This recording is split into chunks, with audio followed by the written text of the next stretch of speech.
Hey there, Dylan Active. Welcome in. Nice to see you.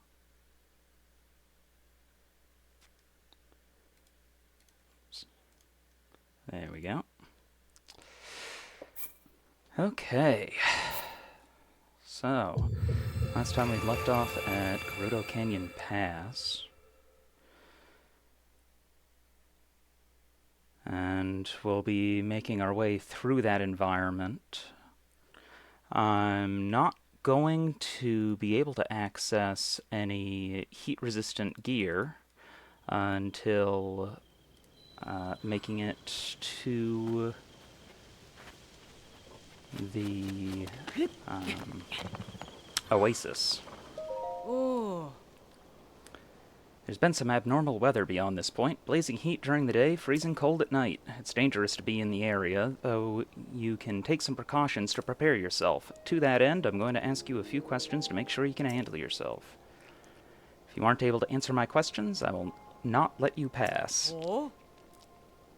Well, ready? Oh. I'm ready.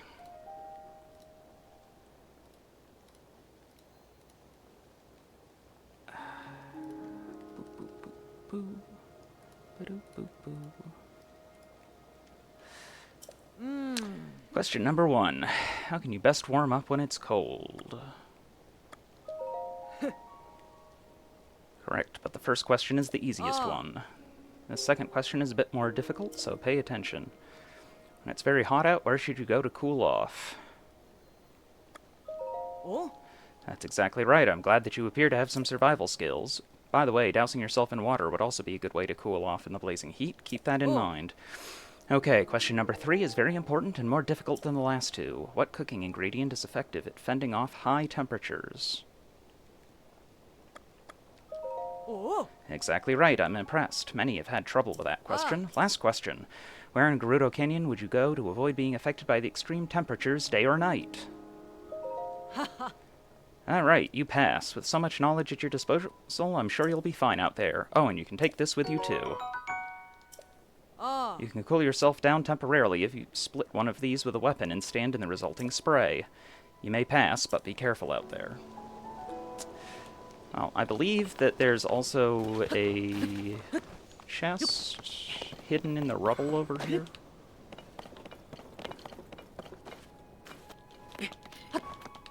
I'm going to try to scope that out also.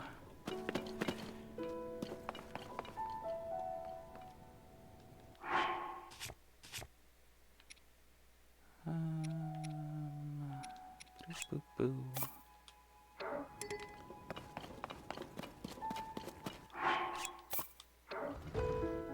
Okay,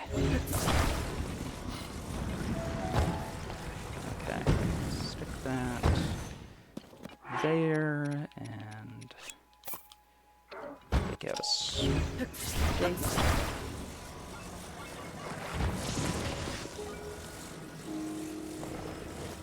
Boop.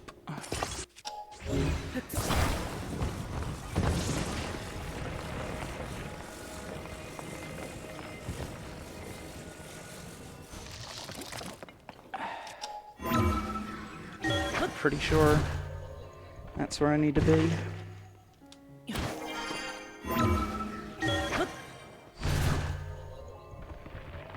Let's see. Yes. Haha. Now watch it be nothing good. Oh. Can always use steering sticks. So, not bad. Okay, high temperature. Gonna need to keep my sapphire rod on me.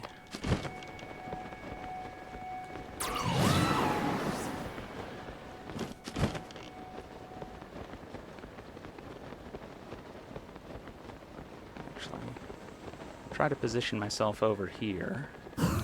Because this way, I can get that guy. And then get the beauty. Ooh, nice. There's a purple one. That is pretty uncommon.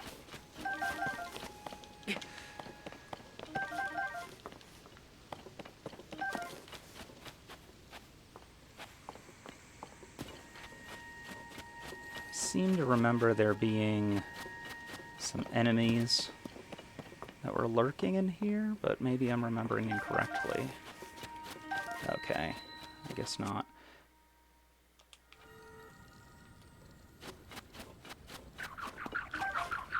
Or...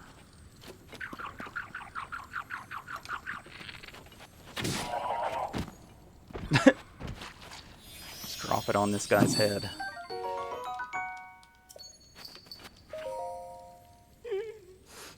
Help! Lizards! Big lizards! Oh, I see. It's one of these.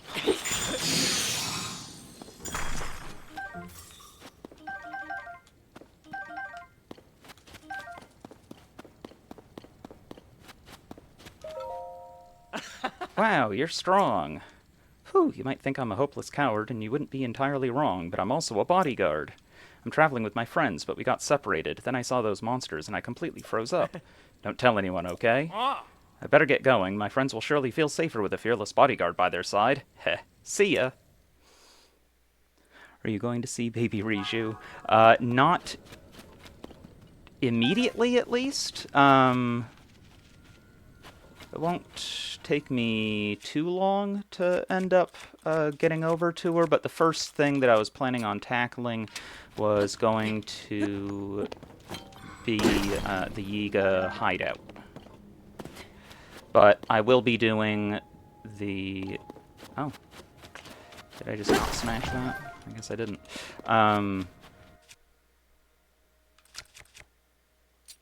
Yeah, I will be doing the overall...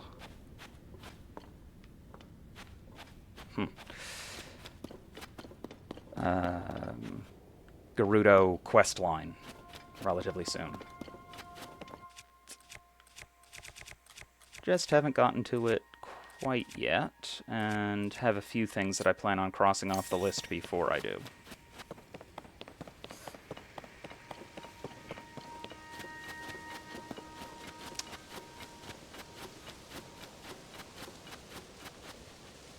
Tumbleweeds here, fun thing with them is that they're so lightweight that they get blown around really easily, and that makes it possible for you to... Oh, okay. Guess this is here. But yeah, it's possible for you to make what are known as sail jets out of them, which is basically when you have a trapped fan that isn't actually connected to the device in question. Providing thrust for a vehicle. Usually it's done by having it trapped as a separate component, because fans that are attached to a build react differently than ones that are detached from one. I'm honestly hungry, but don't want to cook, so I'm just going to eat some goat cheese. Sounds like a good plan, honestly. That stuff is filling.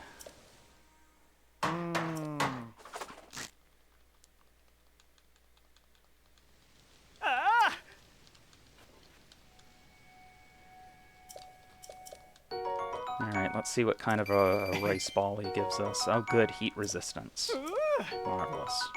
Only 4 minutes, but...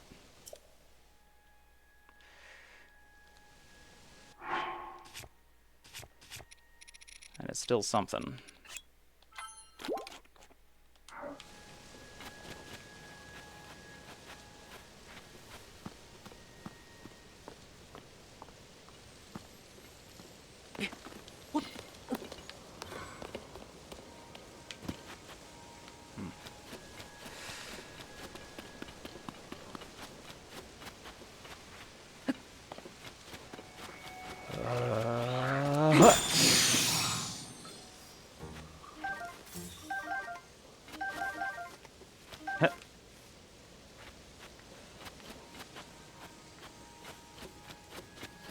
Take that.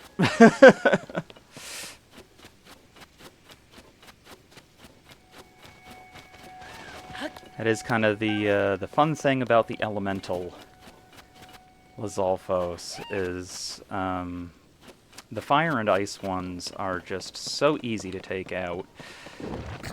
Whoa!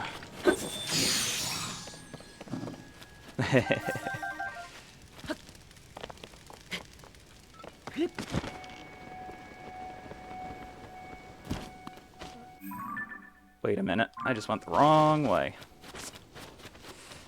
That's no help at all. But, huh.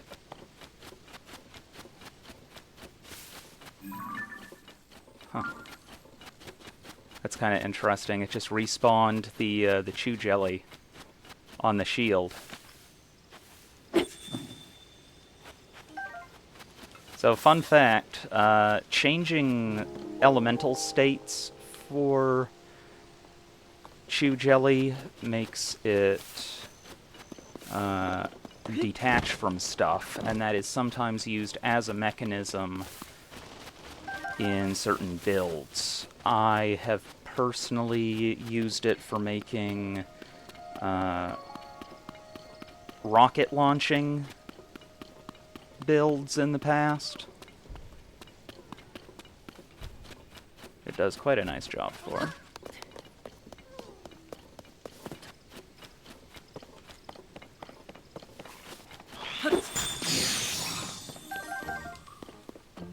Haha.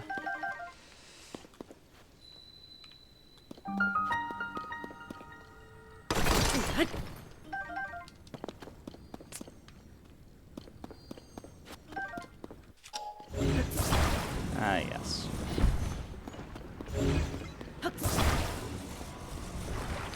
I'm remembering this area now.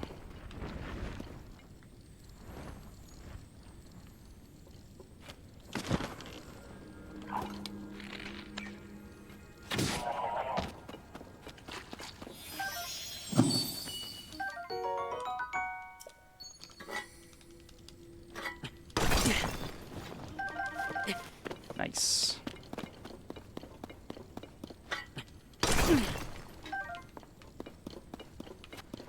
It is honestly pretty amazing just how well using a shield to bust rocks works.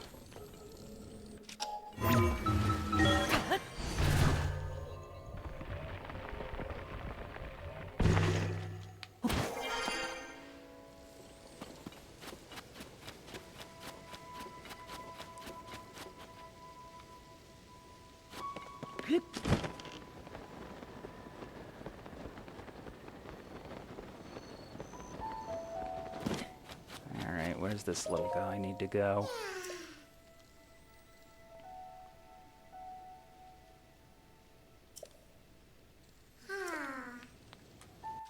That should be easy enough. Looks like it's just a bunch of stakes.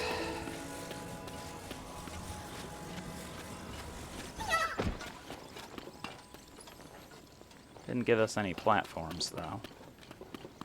You know what? Let's put them on the stake.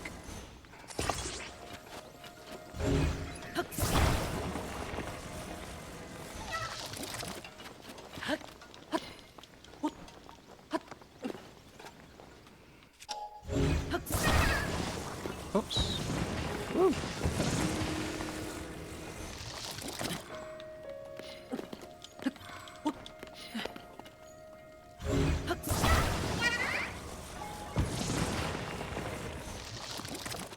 There you go.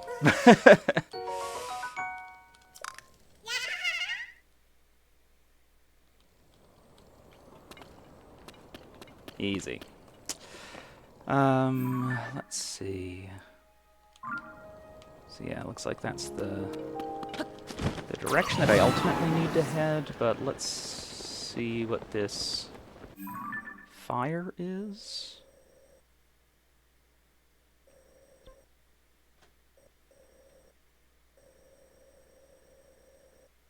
I think this might be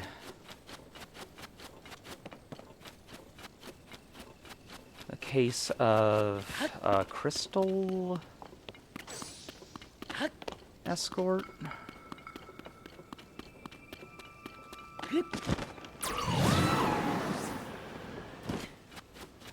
Yes. Yes, it is.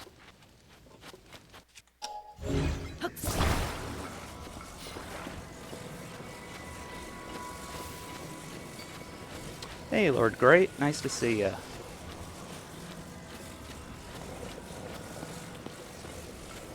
We are currently in the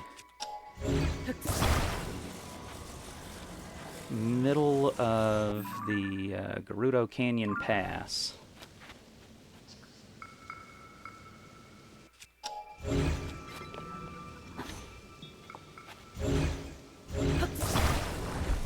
The reason why they have the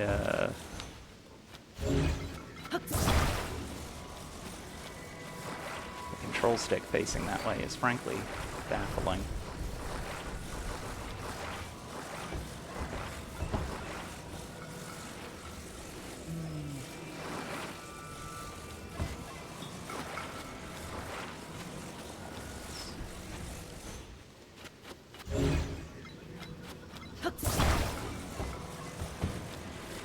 If memory serves correctly, it's kind of bumpy terrain here. I'm gonna stick these together in an arched configuration, and it's just gonna work out a little bit easier with clearing stuff.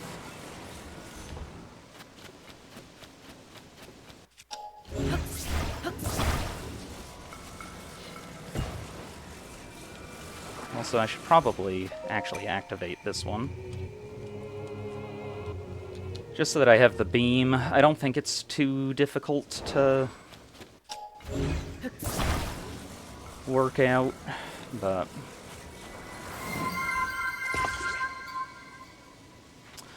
oh, thank you for the follow, weird plant person. Thanks for dropping in.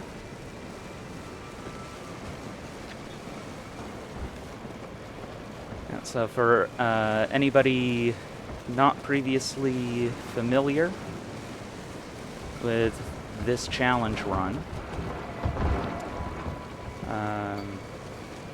I mostly have constraints over what I can eat at what times. Basically no food in the middle of combat. I can only use potions if I want to gain any effects while in the middle of battle. I also can't carry meals with me. I have to either immediately eat or sell them.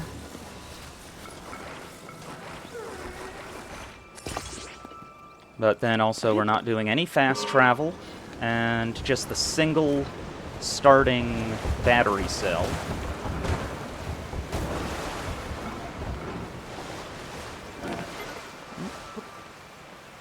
Guess that was a little steep. Kicked me off the stick. If you go too steep, then it'll do that.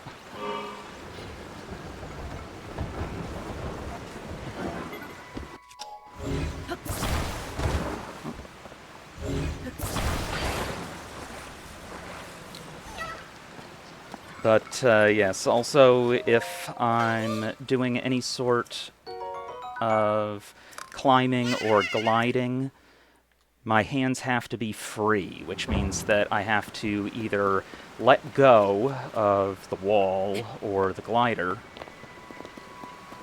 And because of the rules on food and everything, I'll only have potions at my disposal once again.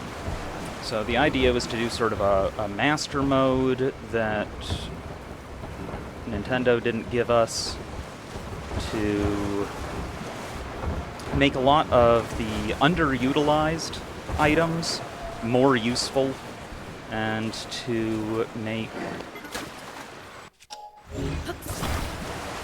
just a lot of the circumstances a little bit more interesting with traversal and stuff like that, because there's just so many things that are easy to cheese otherwise.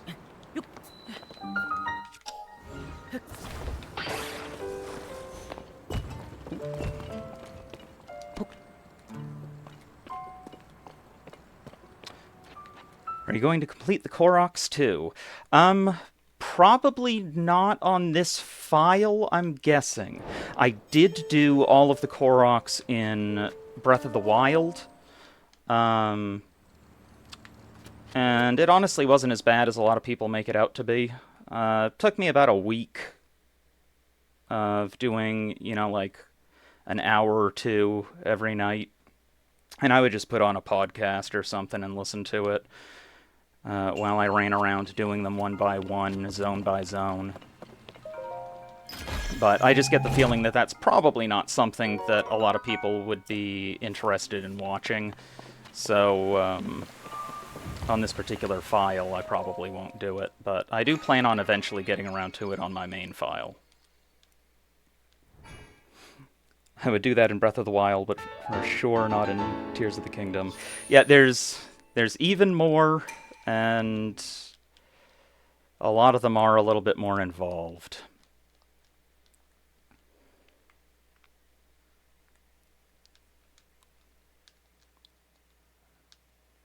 Yeah, the way that I did it for Breath of the Wild was I just used one of the interactive maps that are out there, and basically just went region by region. You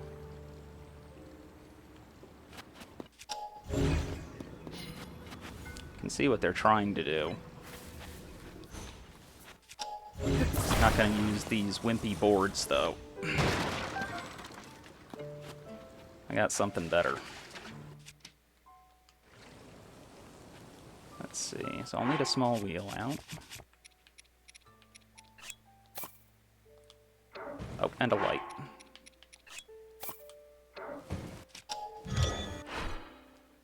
Did you have a guide, or you just ran around? The way that I did it was I used an interactive map online, and every single region I just had only the Koroks and I think like the towers activated for displaying, and I would just go around from spot to spot. And I just took it by region, essentially. And that worked out pretty good. You know what? I've got a bunch of batteries now, so... Oops. May as well... Whoops. That is not what I wanted to do. Thank you very much.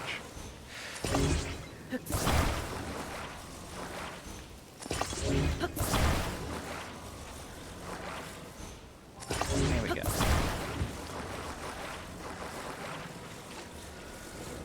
But, yeah, just running around checking them all out. It wasn't too bad.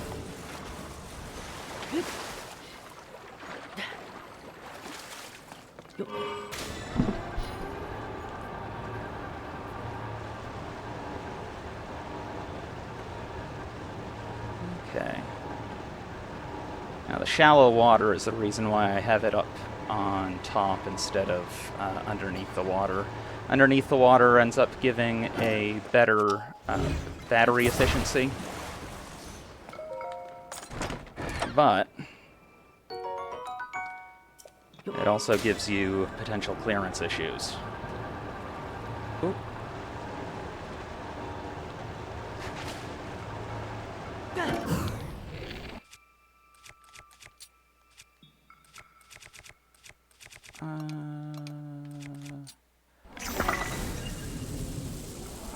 Okay, it'd be nice if the batteries weren't in the way, but I guess I didn't need bullet time.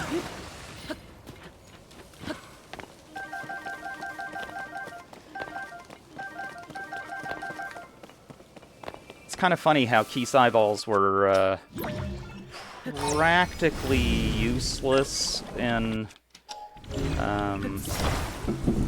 Breath of the Wild, but they are so highly sought after in Tears of the Kingdom.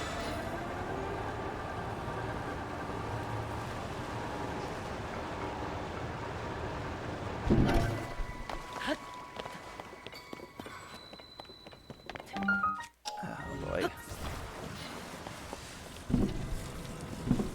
So, hopefully,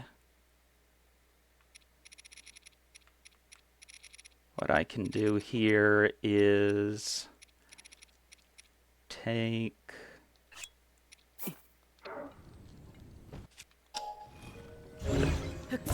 dragon part and stick it on here. And that should increase the despawn distance. Whoops. Swap my bow back over. What's my weakest one of these? One of these guys, I guess. Oof.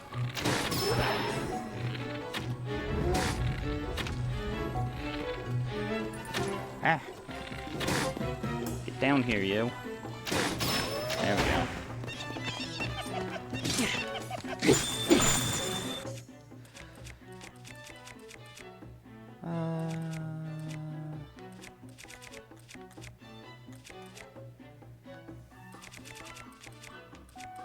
Probably this.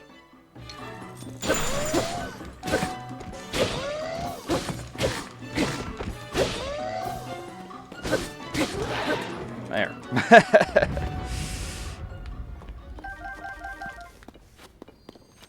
But yeah, hopefully the vehicle won't despawn. I don't think that it will. I don't think that this cave is quite deep enough in order to cause that kind of an issue when we've got a dragon part on there, because it does significantly increase the distance that you can go.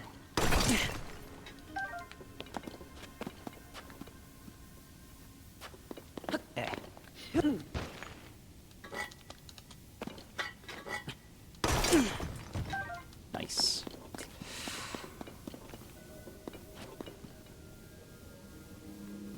Ah. Okay.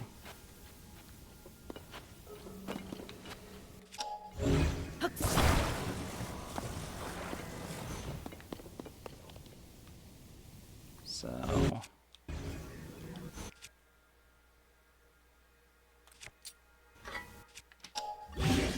let's just see if this is sufficient.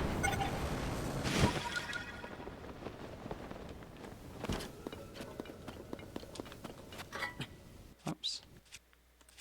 There we go.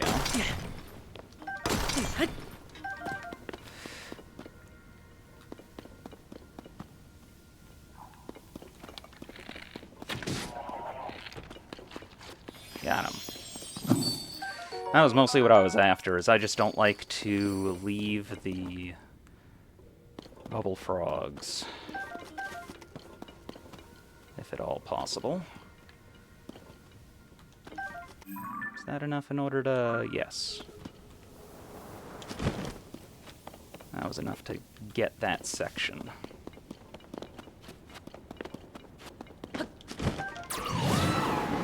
Whee! Yes, it worked. Normally, that would have despawned the second I went more than like 2 feet away. But thanks to the dragon part, it stayed put. I didn't want to have taken all those batteries out for nothing, for starters. Yeah, there we go.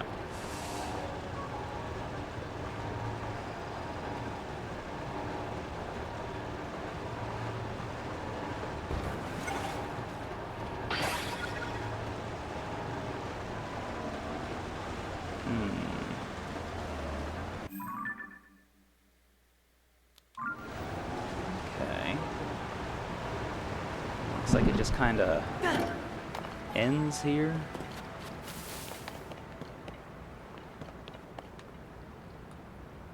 No cave or anything.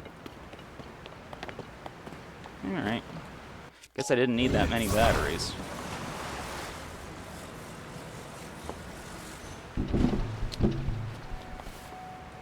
The wheel. Right there, that is a reversible mechanism. So right now, it's moving forward. If I wanted to move backwards, I just pull back on the stick, and it flips right around. And then I can move forward again like that. It was actually one of the mechanisms that I uniquely developed in the engineering community. Because, yeah, you can use recall in order to back yourself up if you screw up with a normal fan and you just run headfirst into something, but it's kind of a pain. And so just having a mechanism that was actually reversible worked out nicely. So the nice thing too is that when you have it set up properly, like right here, when it's in reverse, it actually is going a little bit off-center, so that when you let go of the stick, it pushes itself on its own back around to facing forward. And the reason why there's a light on here is because even though it takes up about as much energy as a wheel does, it just made the assembly method a lot easier. If I wanted to take the time with it, then I could make it more efficient by taking that out and putting the wheel on its side and having the wagon wheel underneath its tire, and that'll still work, but it's a little bit more finicky because getting the snap points to work is a challenge, whereas the light, while useless in most applications, it has some pretty strong snap points on the sides of it, and it makes it really easy for you to snap the wheel to it with enough pressure between it and the tire of the small wheel so that it'll actually work right.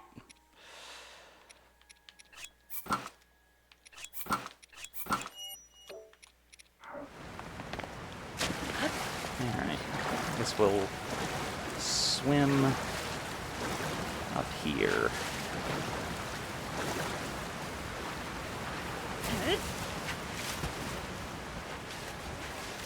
If memory serves correctly, the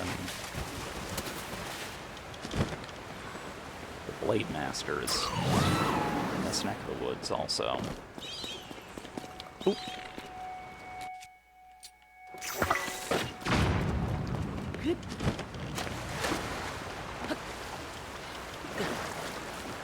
Alright.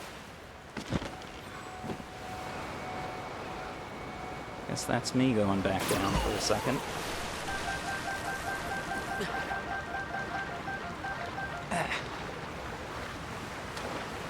Can't just leave those.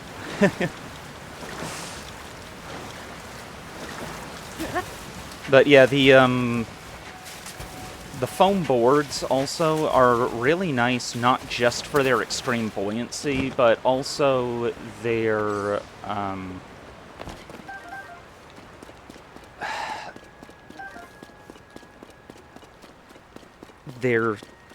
surface area versus weight for a stone class object, meaning that it behaves mechanically in the game as if it were stone. So doesn't conduct electricity or attract lightning, doesn't break, doesn't set on fire. That looks like a stone talus.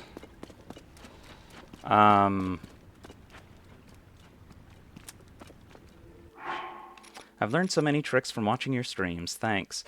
Happy to share it. It's a lot of just really neat stuff that people figured out how to do in this game, not just myself, but a lot of the things that I make use of are things that other people came up with and shared with the community at large.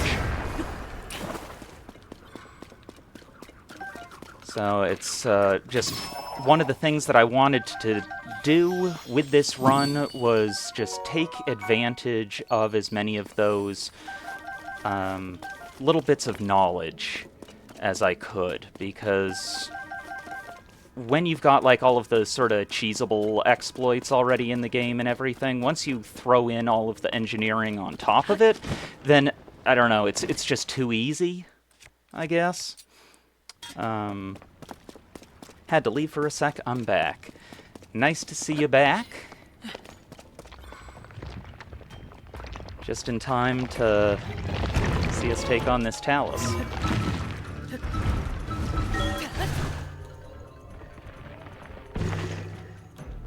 Looks like it's a rare one.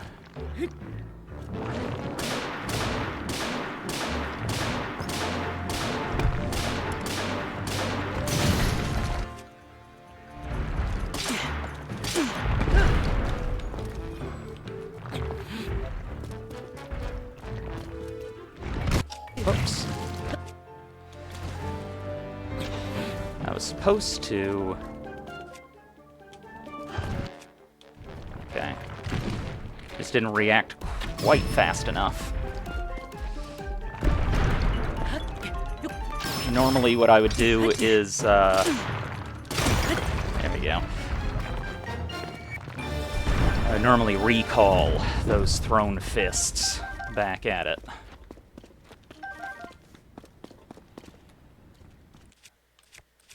I think I had a weapon worth connecting that to. May as well put it on the Zonite longsword, even though it's not a Zonite device. You can always end up breaking it later. Yep, Ascend is so OP for Taluses. Yes, it absolutely is. In fact, essential for some of them. The battle Taluses you can't even really take out easily unless you're using something in order to gain altitude otherwise.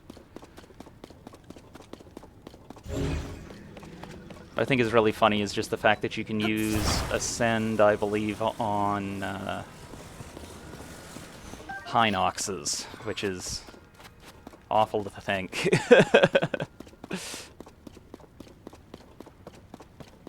Pulling a Ant-Man and Thanos moment.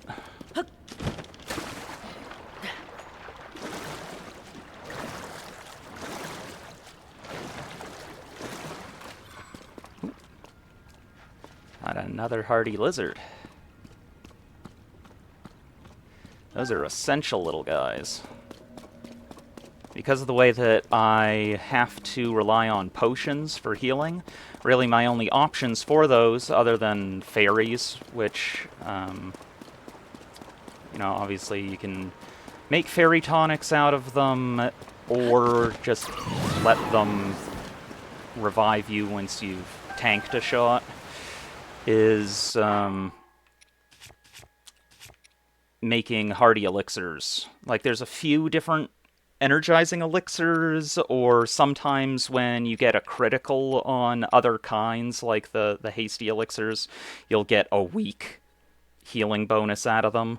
But, you know, you're talking like 3 hearts is the best that you're going to get out of anything other than the hardy elixirs. And in order to make those, you have to use the hardy lizards. They are the only potion creature in the game that has the hardy ability. Oh, whoops. Also, I should switch my weapon back over to something cool. And then switch back into my main clothes.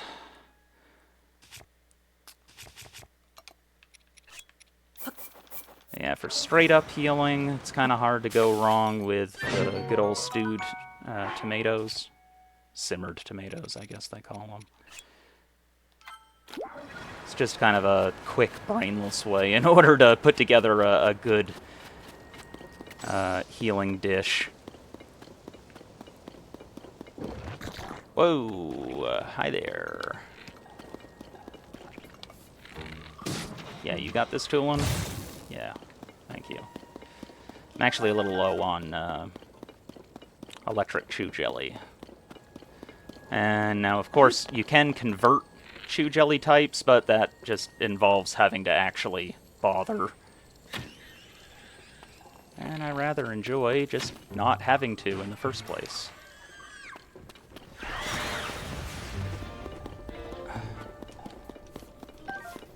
That's right, Aracudas. Come on down. Where are they? Ah, over there. Do you have any tricks and tips on cooking? I just end up mixing different ingredients that are similar, like hearty stuff or defense stuff. Really, a lot of it just kind of comes down to that. Essentially, any of the healing effects that you get out of things are going to just double the hearts that you get out of it versus raw. And then, what did I have that selected for? Huh. But then for your other ingredients, you just don't want to mix and match dissimilar buffs, because if that happens, they cancel each other out, and you just get plain food. Ah. Well, fortunately, I was heading down there anyway, but I don't think I'm going to get those parts back. Yeah, if memory serves correctly, the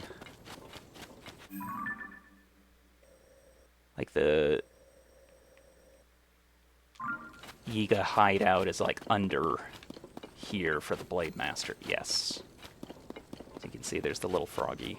But yeah, there's calculators that you can get online for acting as a utility for figuring out, okay, if I put these ingredients in, what do I get? So for people who really want to min-max their recipes, then that's a good way to go about it.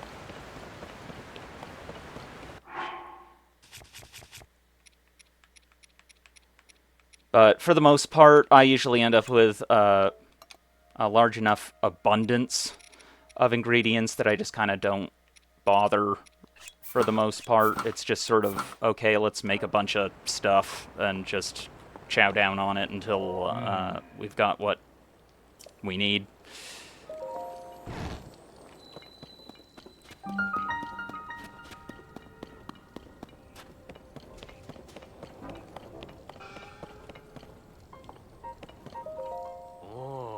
This is the Yiga Blade Master Station.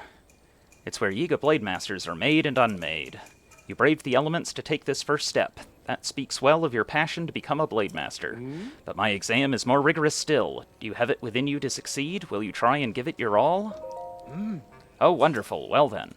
Listen closely to my words. The test is unforgiving. This is what you must do. In Gerudo Canyon, there are 5 frog statues with the identifying marks of the Yiga clan. I will reveal the locations. What you must do is travel to the 5 frogs and make an offering of mighty bananas to each one. This harsh land will lash you mercilessly with its cold and heat. Your travels may prove your end, but if you succeed, I will name you a Blade Master. Furthermore, I will personally give you these mighty bananas. I have no more bananas to give for now. If you need more, a true Blade Master is expected to find their own. Now, let the test begin.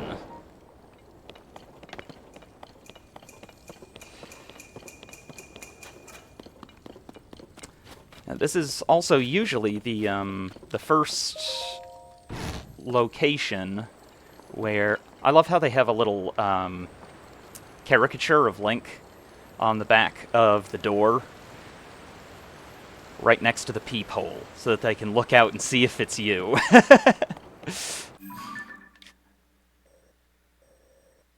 But, yeah, there we go. I'll probably get this one.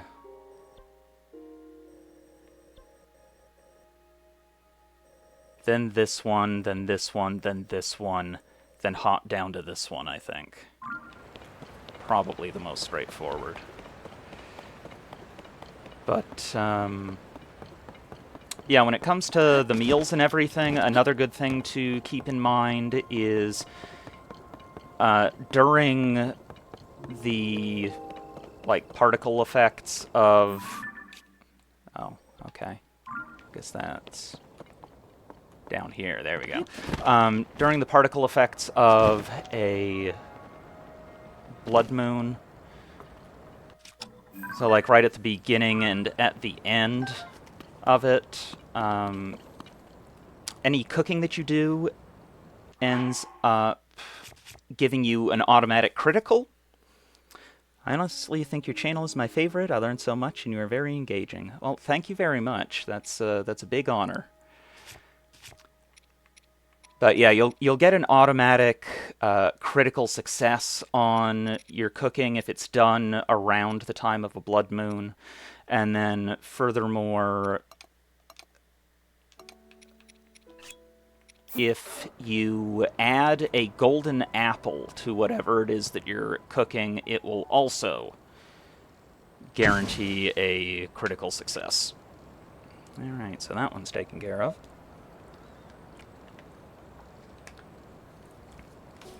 So that it is a nice way in order to squeeze a little bit of extra performance out of your meals, is just add the golden apples to them.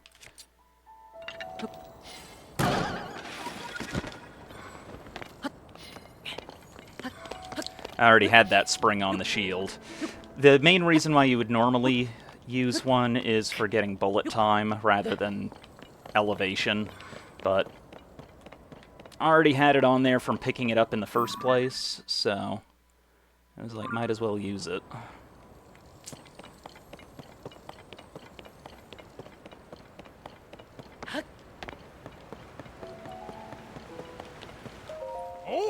You a merchant or no?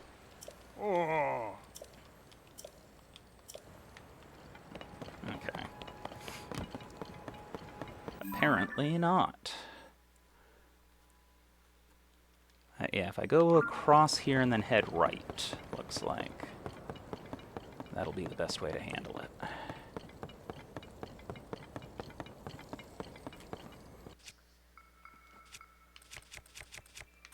Switch to my ruby scepter instead. Keep me toasty.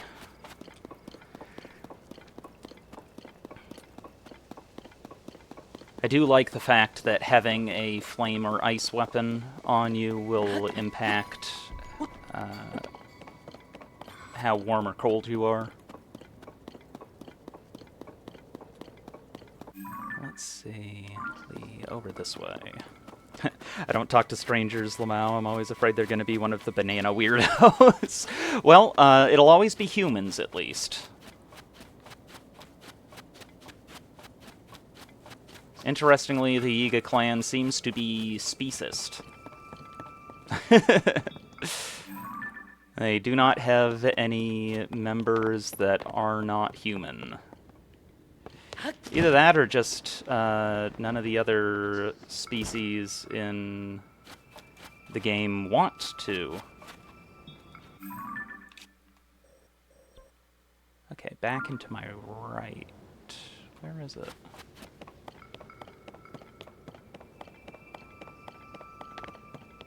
Should have... Ah, the little lights on it. There we go. Down here.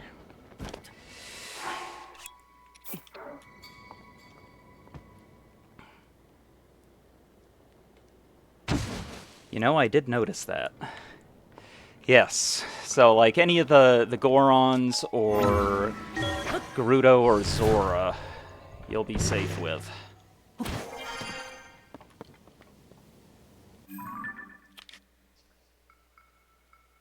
Okay, now I'll head over to this one.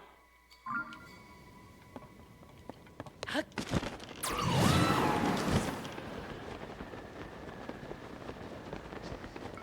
wonder if there's like a Korok around here. If I was a game dev, I'd probably hide one in a place like this.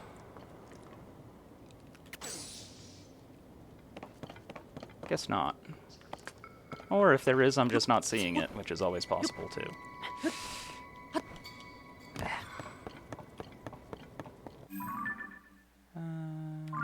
Okay, it's gonna be a while over this way.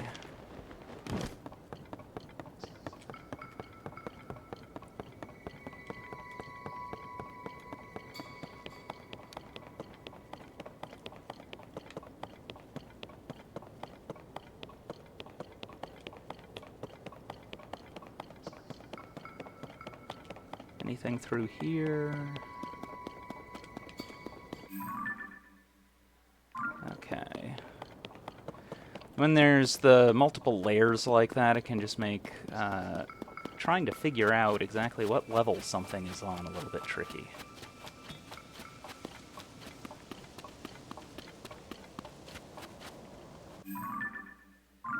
Okay, so off to the right here.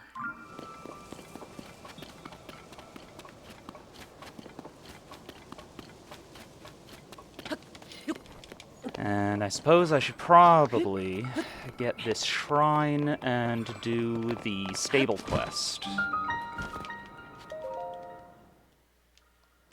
while I happen to be here. Because I will be moving in the opposite direction after this.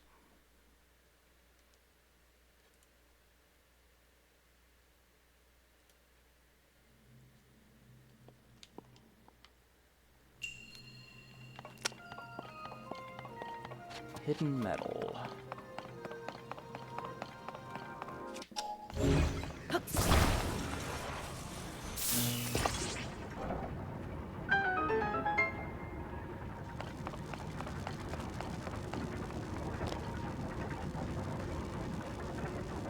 Not sure if I remember this one or not. Okay. I think I do.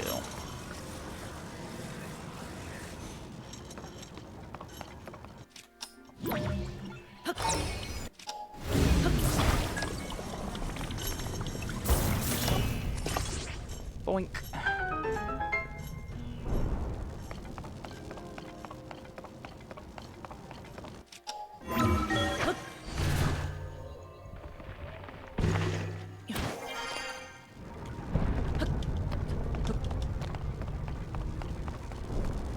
Okay, this one...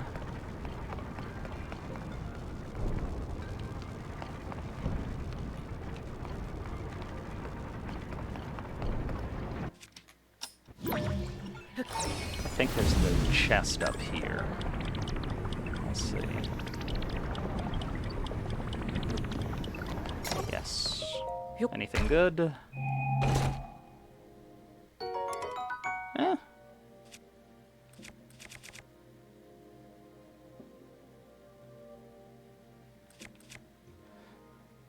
Suppose I can use it instead of this one. Because I already got some use out of this one, and the Mighty Zonite shields are better because the Zonite stuff isn't metal.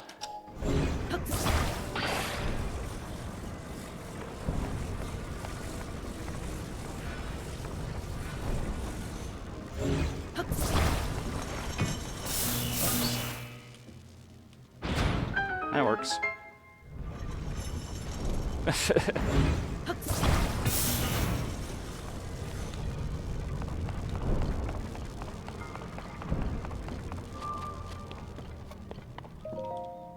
Not too shabby. I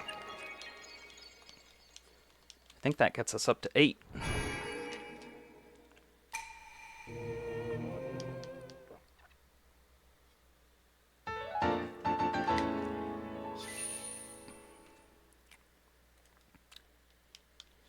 Yes, yes it did.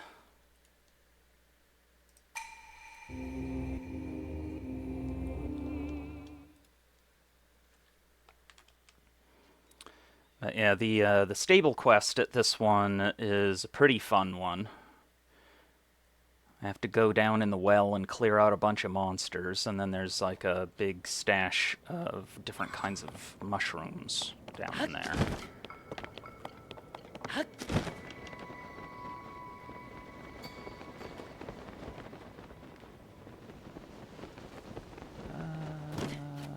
Okay, it was this way. Oh, and there's an Addison over here.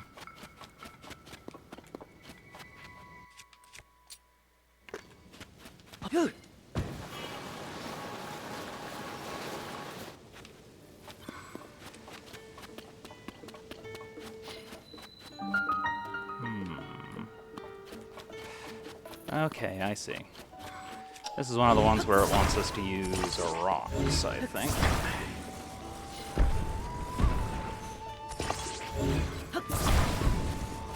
There's always a building material around.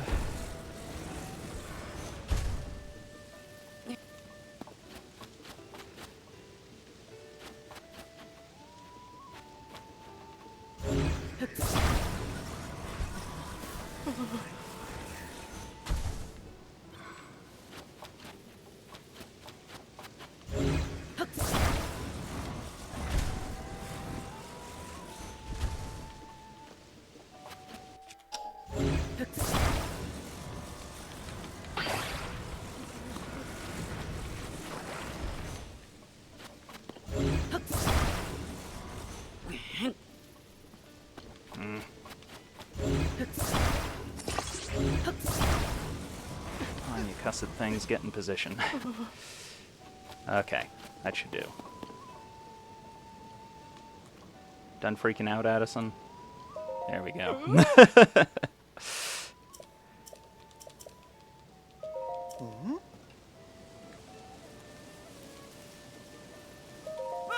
Yeah. It is kind of funny how he keeps on being surprised by it working out every single time, even though you've done it a whole bunch by this point, typically.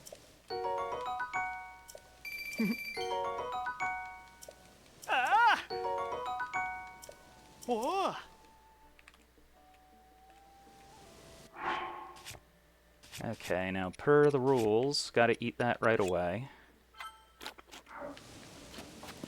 Even though it's cold right now, rather than hot. Oh. Brr, it's cold. You're going to freeze out here if you're not prepared. Whoops. Something, something, something. Should be fine if you have food that suits the temperature, though. I'll just make sure you don't overdo it.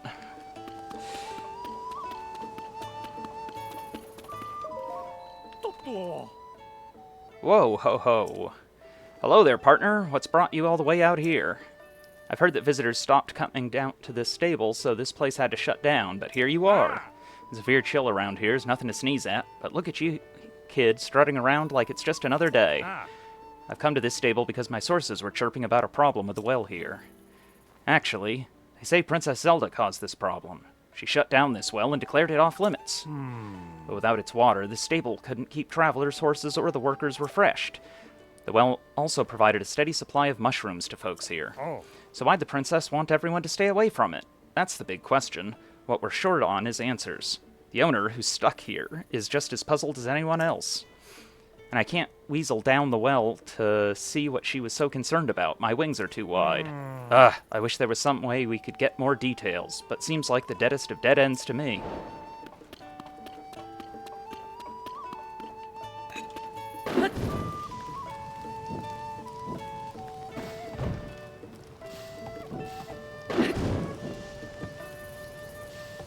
This is one way to clean up.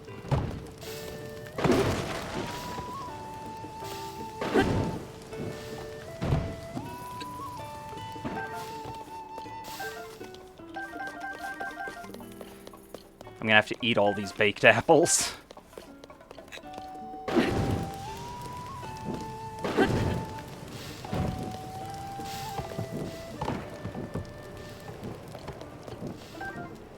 And roasted acorns.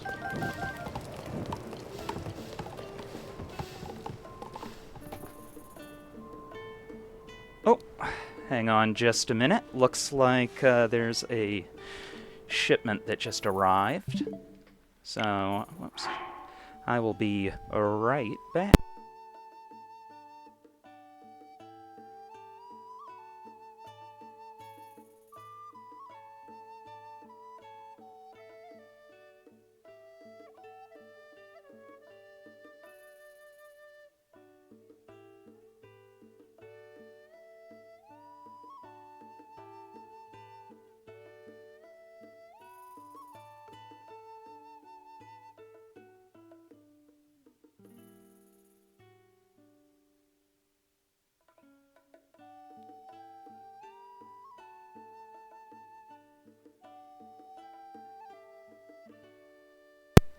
False alarm. Sounded like it was a delivery truck, but in fact it looks like it is a septic truck.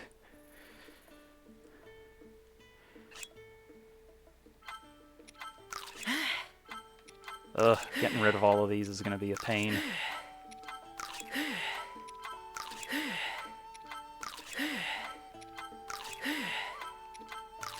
Whoops.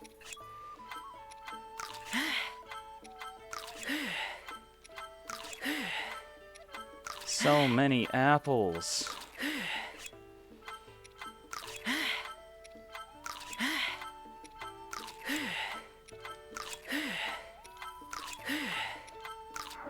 There. I suppose I can just not pick them up. A little bit of a compulsion, I guess.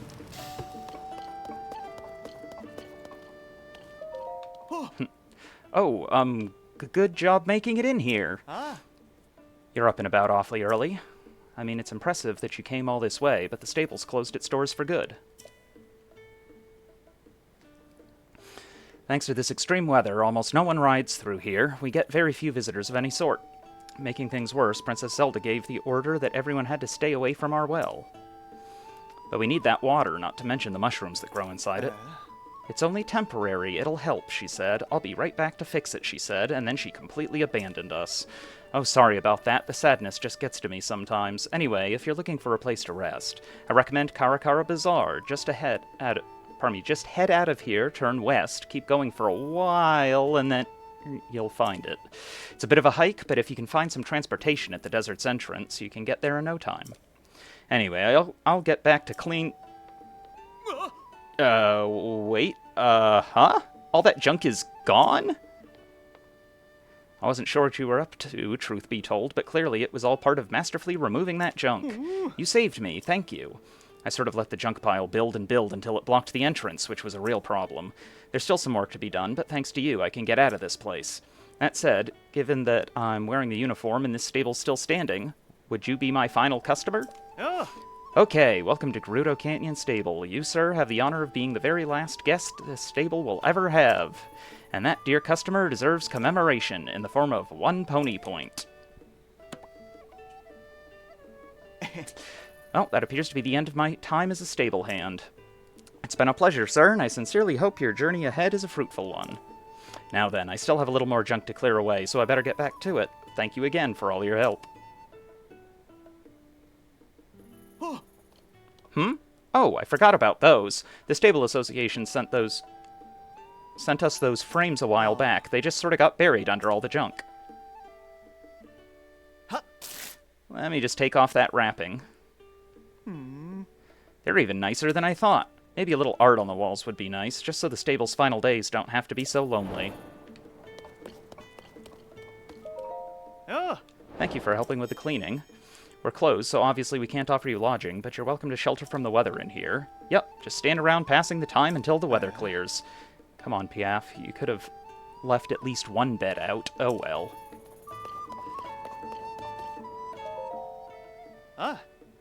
Ah, Link, that empty frame caught your eye?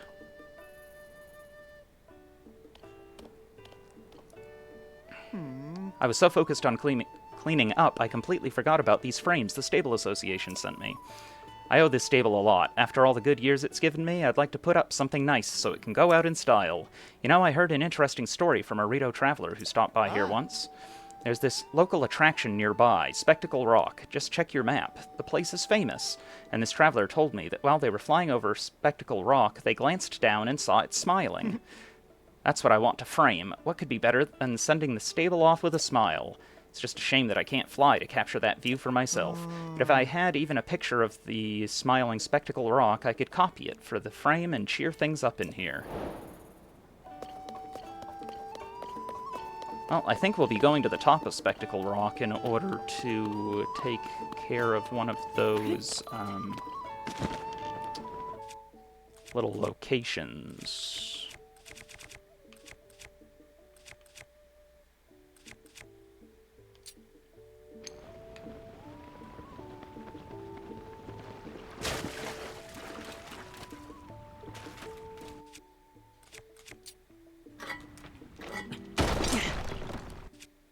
I'll switch to this one. There we go. Oop. That's a silver one. So, I'll go ahead and puff shroom that one.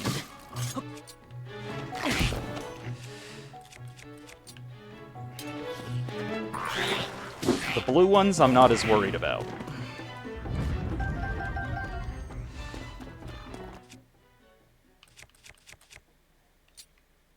Actually, I should probably use the Master Sword for getting these guys, because I think that'll be sufficient. Yeah.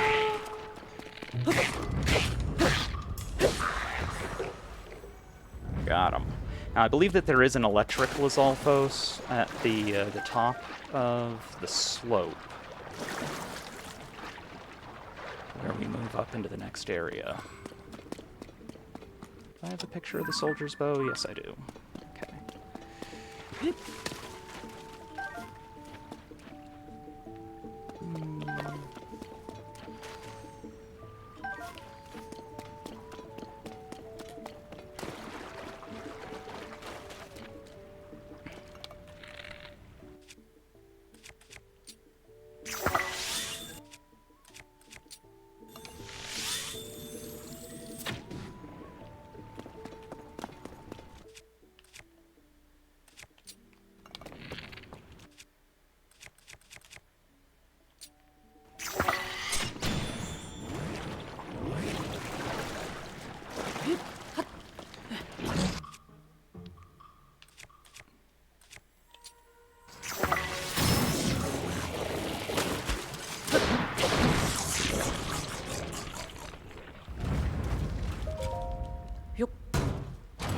Alright, what's this?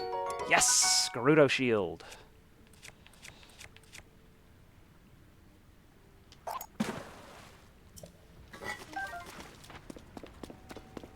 My favorite.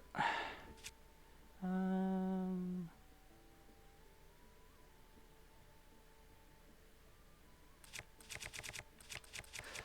really don't want this guy to end up zapping me.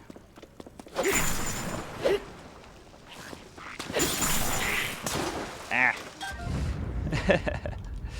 There. Aye!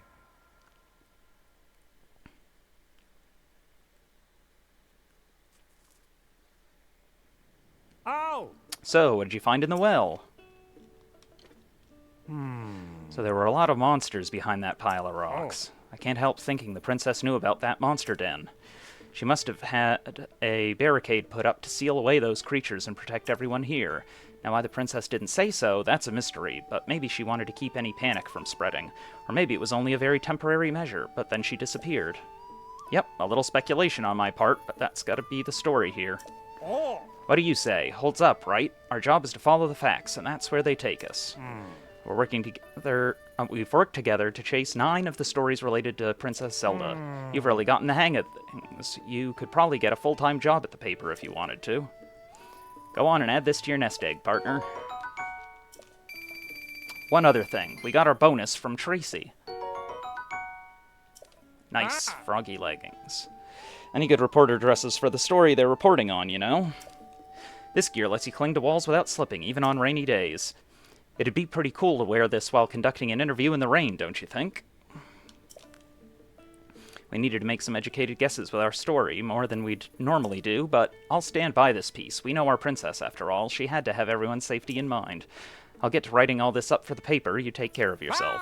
Soar long.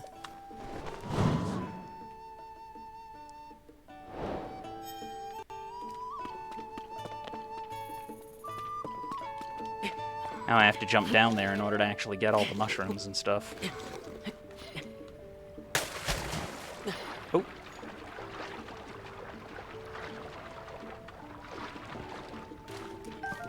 Hardy lizard.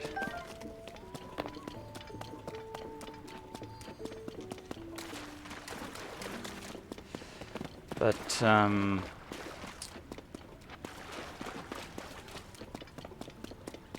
yeah, one of the fun things about the Froggy set is that it has a secret parameter on it that extends the amount of time that you are wet for, which is handy for a few different circumstances, one of which being when you use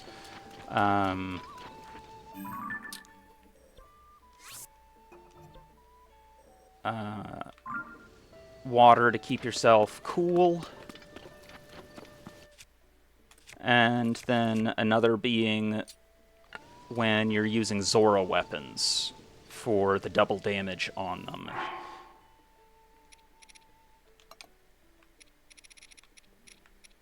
It just makes it so that every time that you get yourself wet to get the double damage advantage, that it'll last longer than it otherwise would. So, kind of fun thing with the balloons is that they work sort of like a slower, lower-powered version of the rocket shields. And because you end up with so many of them, it makes it really easy for you to end up climbing to pretty great heights. Oh yes, this is right. This lady needs gliok guts. As you can see, my husband is too sick to move. I'm caring for him here. This is my fault. I wanted the two of us to have a wedding adventure. That is now proved to be unwise. He has a weak constitution by nature. Once before he collapsed from illness, a kind traveler helped me treat him then. That was Link in the last game. I have since pushed myself to know the ways of medicine. It was only a matter of time before he would need more help. The return of my husband's illness is my fault, but I know what it will take to heal him this time. A medicine made from gliok guts. A gliok is a horrible creature that flaps across the sky using huge wings. I know there's one that flies over Gerudo Canyon, but attacking it would be difficult. I'll need to prepare somehow. Here, have this. Could this be gliok guts? How did you... No, there's no time for that. Forgive me if I go right to make my medicine. I know I can save him with it. Sark so.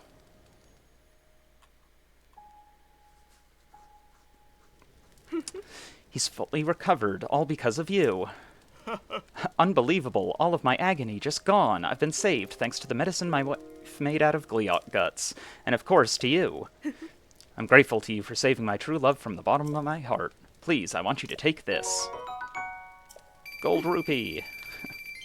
We've decided to continue our wedding adventure. I've promised not to push him harder than I should this time. Well then, Savork.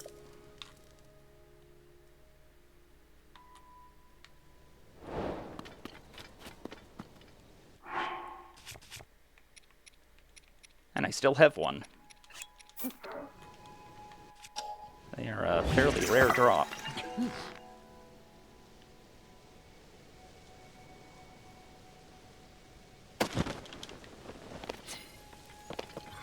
Whoops. Oh, of course I do that.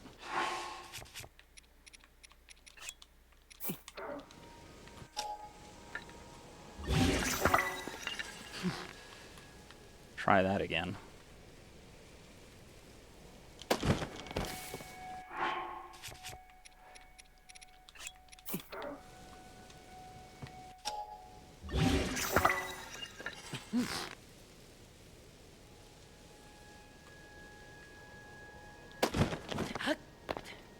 But yeah, it makes for a real easy way to climb.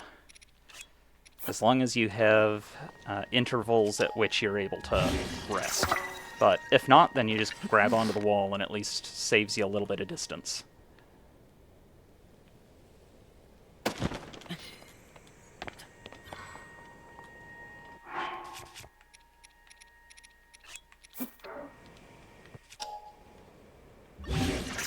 And it saves your rockets for other things.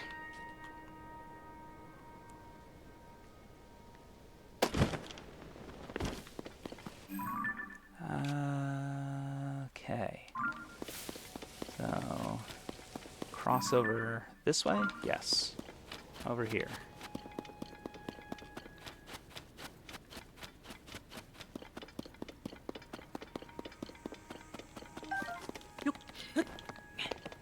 Grab that.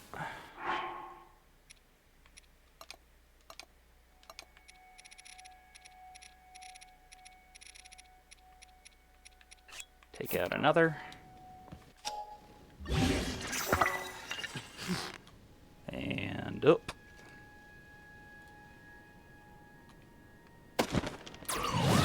Oops. Wanted to grab that. Oh well.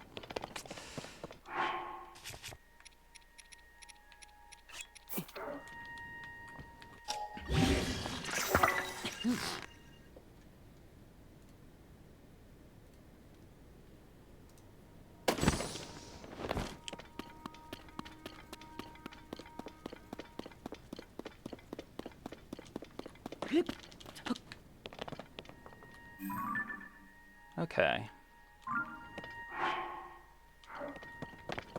So... it's supposed to be right around here. But... perhaps... it's under something. Maybe.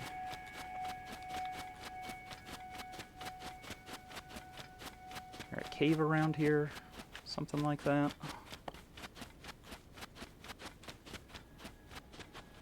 Must be.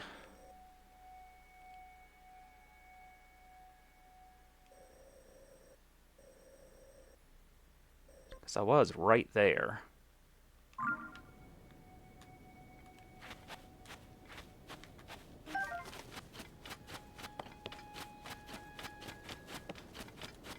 I don't see it.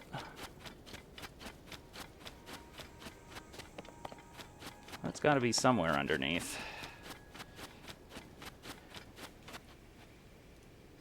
Suppose I can check the map and just see where caves are. Yes, there is one. Like I thought, there's one right about here. So next level down, I bet you that is where it goes.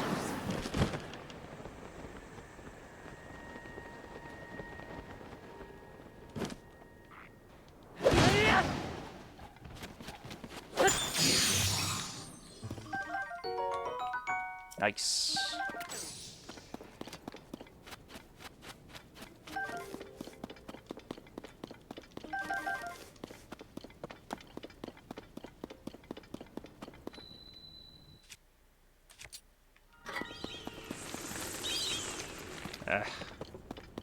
They already went too far. I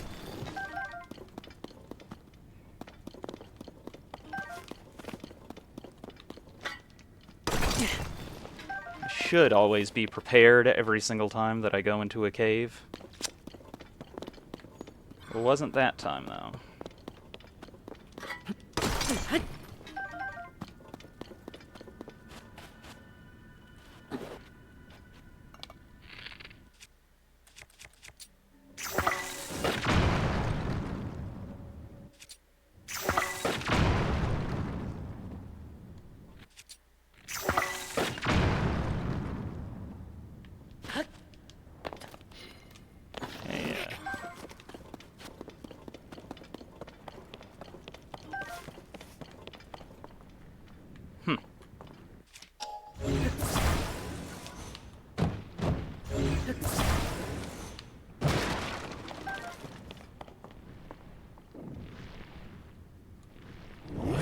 Hear, yep, I was gonna say I can hear a like somewhere around here.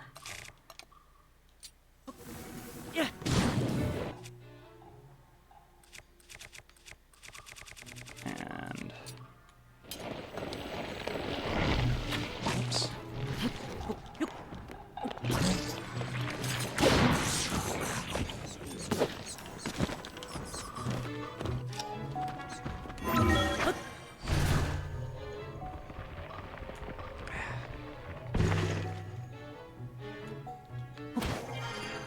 That's really annoying.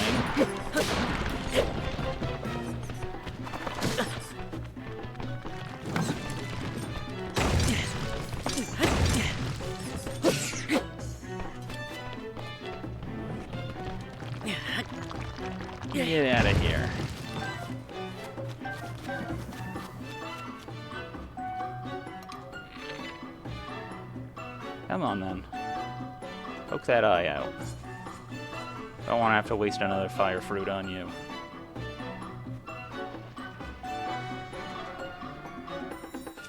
Fine.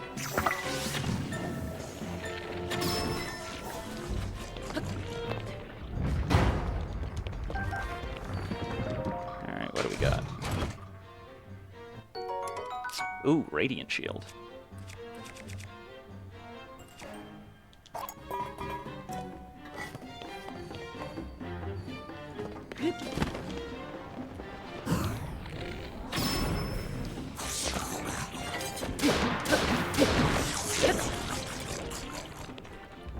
The Radiant Shield actually has one of the best durabilities for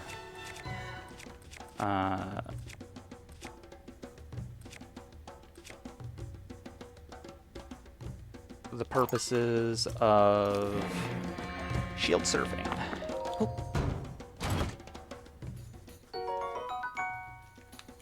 Nice.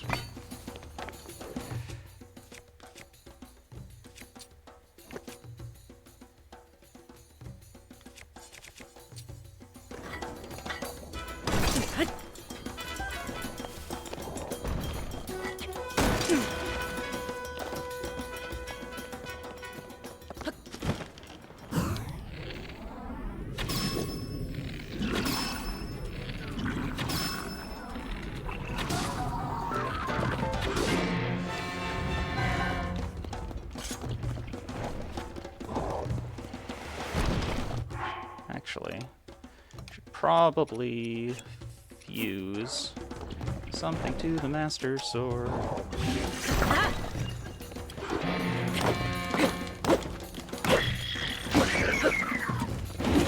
Woo! I forgot I was on low health.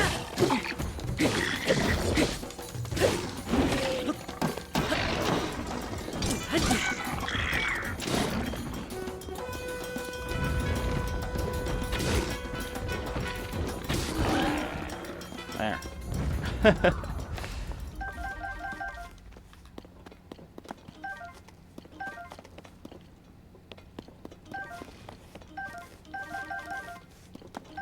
Alright, pardon me just a moment. There's a bit of noise outside. I'm going to shut my window.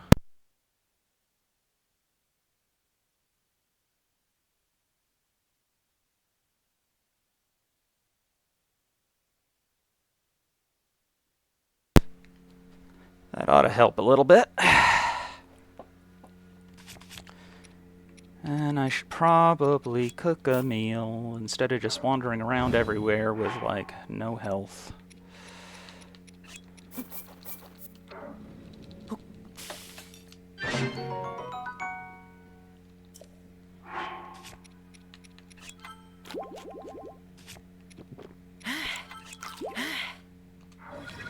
Okay.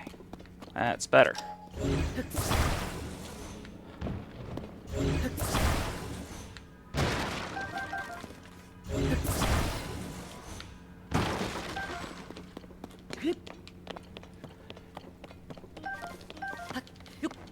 Okay. Get all these bright bloom seeds.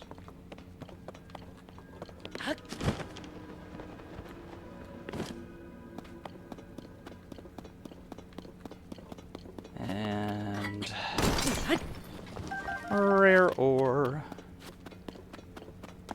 Nice, another couple of rubies. Ooh, a diamond. Oops. Gotta eat those right away. There we go.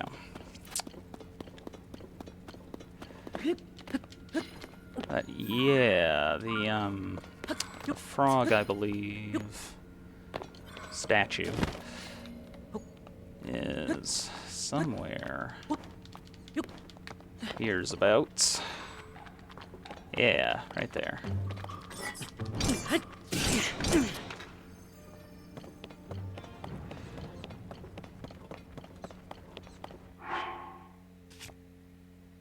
my nanners at? There they are.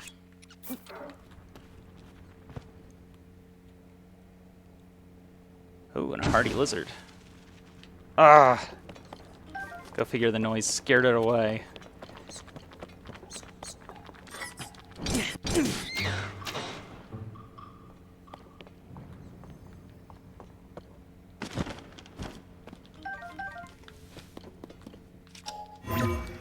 And descend back up. Now I just need to find where the bubble frog is here.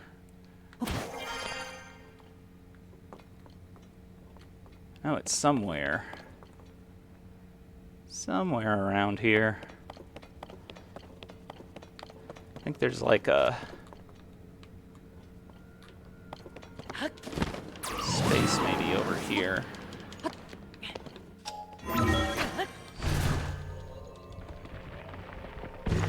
Yes.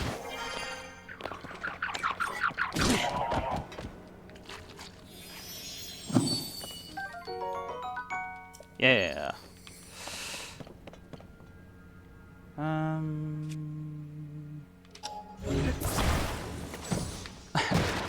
Let's not toast all of the stuff on the inside of these, because I can use the raw ingredients, but because of the challenge rules, I cannot make use of the toasted ones. Gotta eat them right away. Oh, and it looks like there's another like over that away.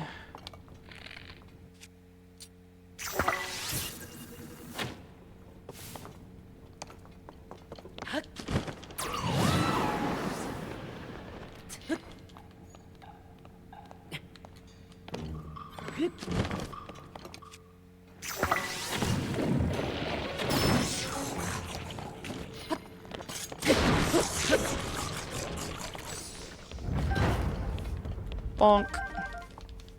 Yup. Nice.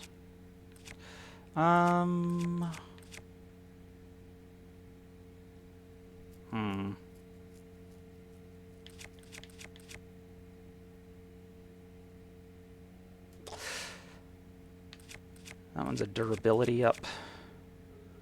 Oh, use it instead of that one. Really, the guard up is a stat I just kind of don't care about most of the time. Because a lot of people see that bigger number and they just go like, oh, that must be like the durability of it or something like that, because all shields basically block the same. Well, what it actually is the value that is used for determining when you stagger somebody.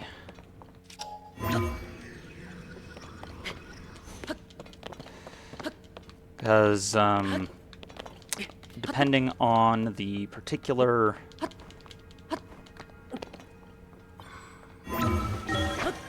shield in question, then when an enemy does strike your shield, it will sometimes stagger them, and the higher that number is, the more likely you are to end up actually doing that.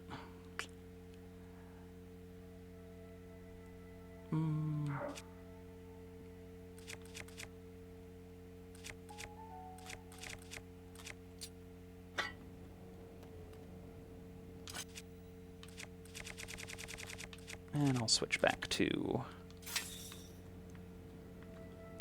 an ice weapon.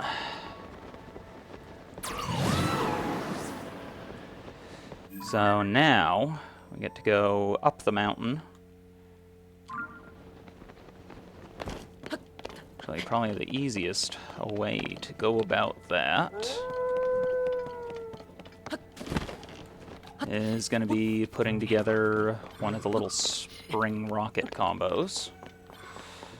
So I'll just go... Ooh!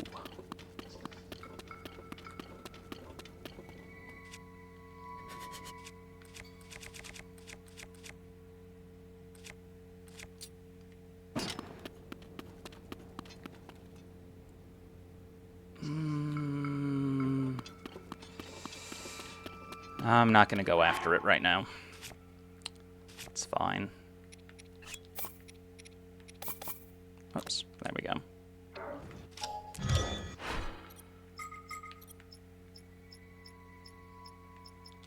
Whoops. Not that. Come on.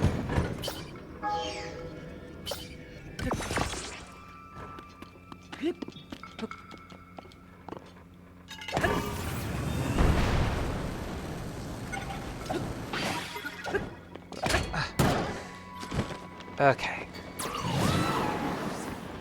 Oh, and there's a flame Gleeok up there.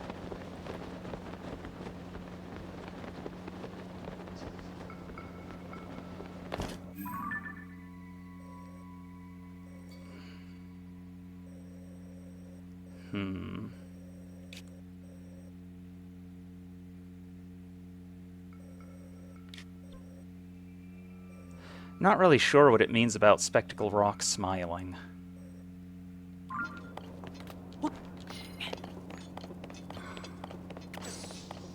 I don't know.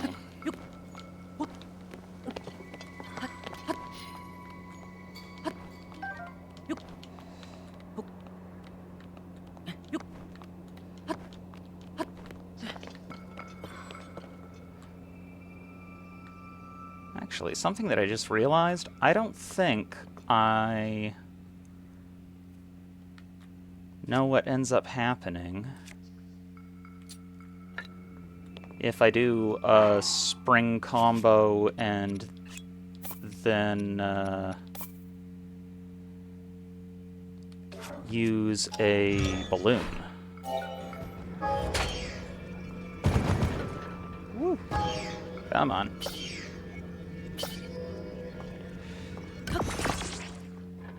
So I guess let's find out.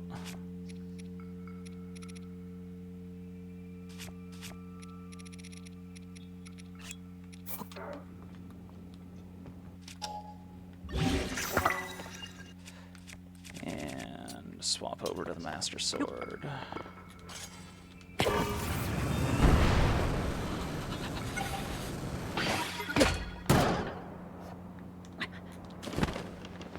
I guess it doesn't let me pull it out. Interesting.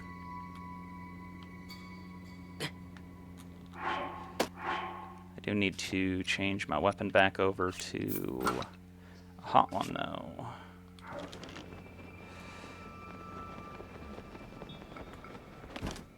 Whew. Sounds like the ruckus outside is over. Maybe. Sure hope, because that was a lot.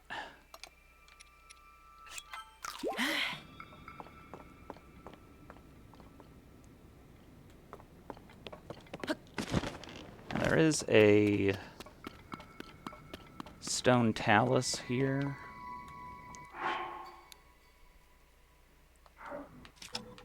Not sure if I... Okay. There we go, there's one for the collection.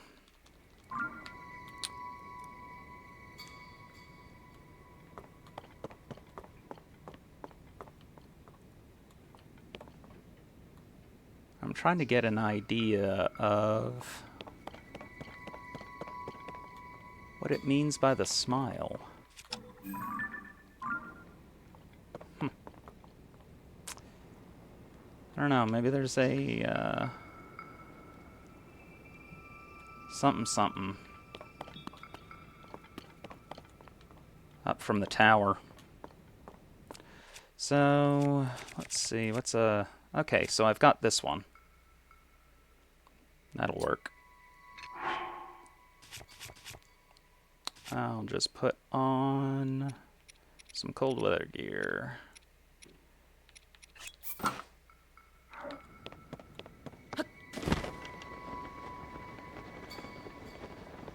This should be pretty straightforward, I think. As long as it's not one of the ones with it, like, on its back. That's usually the issue. Whoa, hi.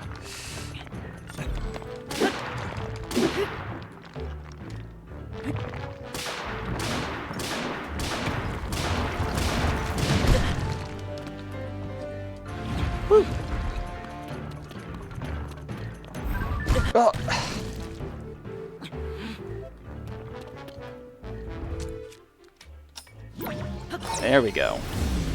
That's more like it.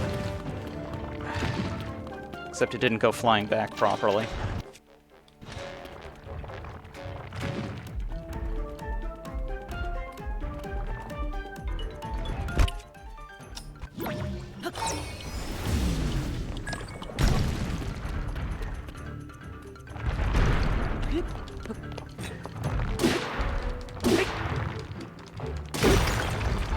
There.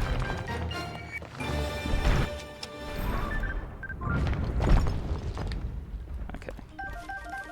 Ooh, diamond. Very nice.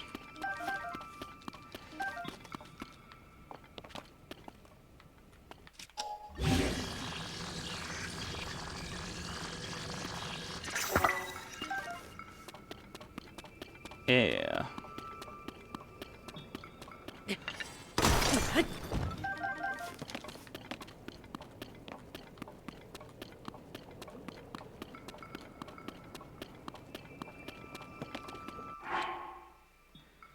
And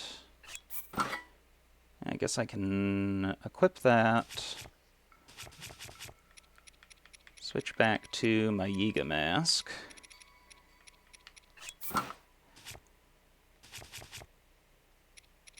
And where are my nanners?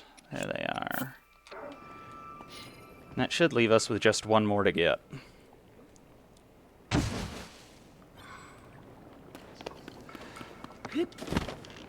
To that end.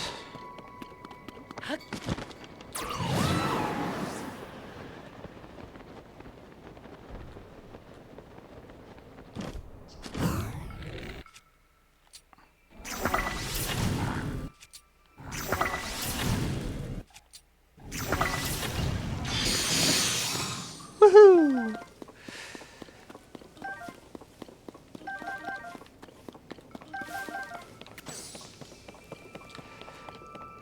What's kind of fun is that when the temperature shifts and the ice and fire Lizalfos swap, they actually bury themselves in the ground and then the new ones come up.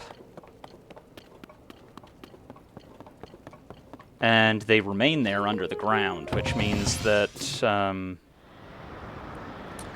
depending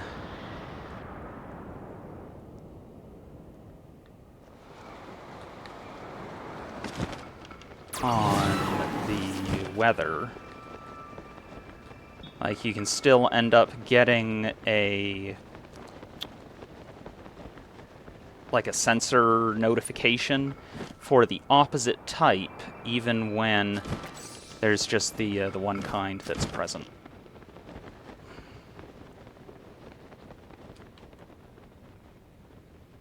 Okay, we'll see if I can get these little dinguses. Biggest issue is these really like to fly way too high.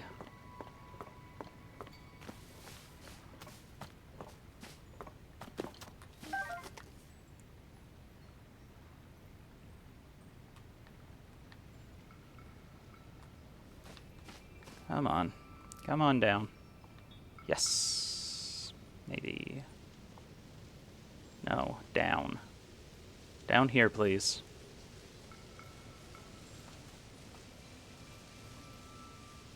Please. Maybe. Well, maybe I can get the other one.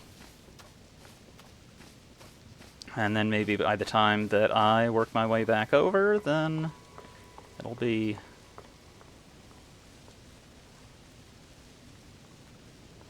in reach. Oh!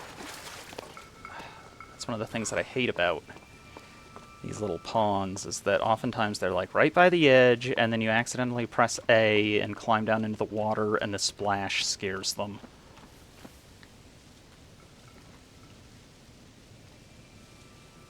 Oh, come on.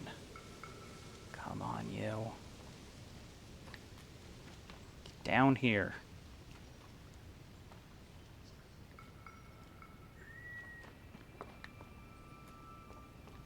Wow, this one just does not want to come down.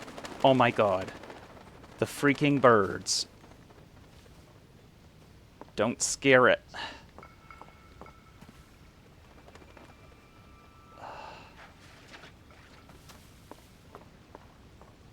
Like, the stupidest little things will scare these.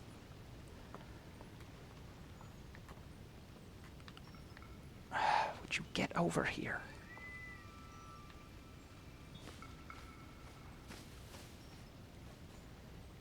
I want to get going, doing other things. This fairy does not want to play nice.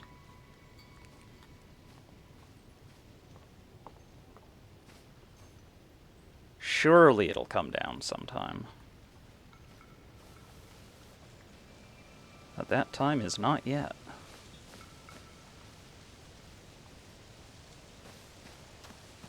Like, I've even looked up, like, are there easier ways to get fairies? There are not. There is sadly no mechanism to get them to come down. I would like to have a long talk with the devs who were responsible for making that decision. It sure does test my patience. And I am pretty patient most of the time. But, like, this is just not respect for the player's time. Like, come on, man. Oh, that was almost low enough. There. Holy moly. Took way too long. I don't know, maybe I can take a photo of Spectacle Rock, like that guy wanted. I don't know. This seems like a thing you should be able to do from up here.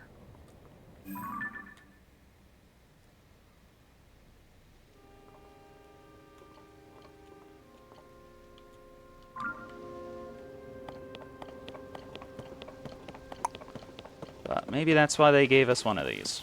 I don't know.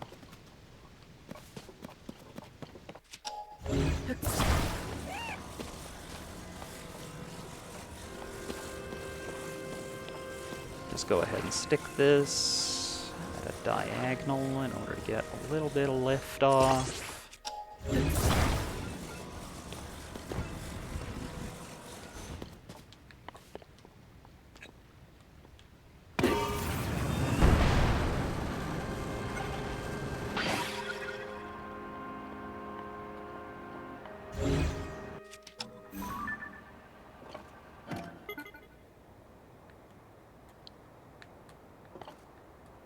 Like, I don't get it, man.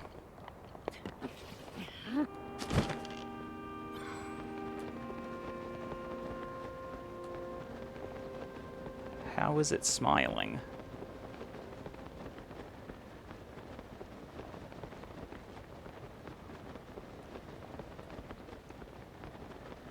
Does not make sense to me.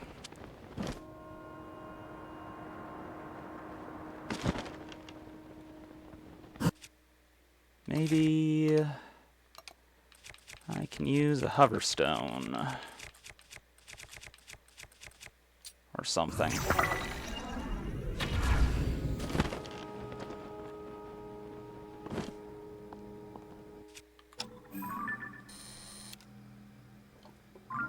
Ah!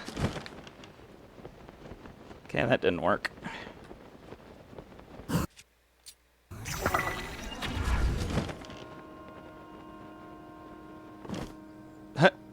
There goes that one.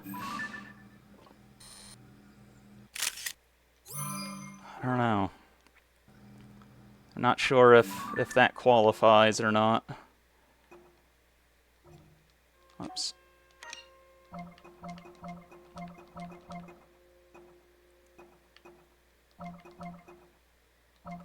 Normally it would give you a little indicator, and it didn't.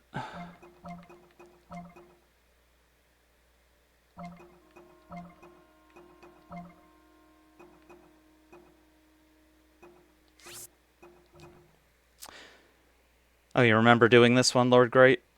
What do you actually have to do for the photograph?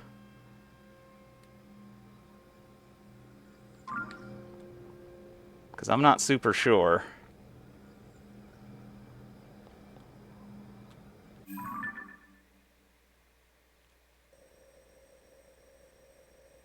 Not really sure how to make it look like it's smiling. I don't see anything that would produce that effect.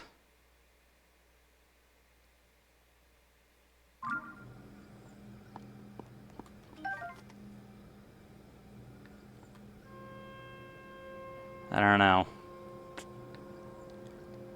Both rock piles. Okay.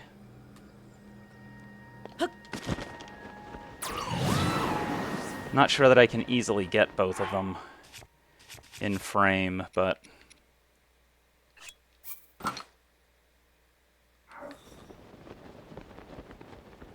well, maybe some other time.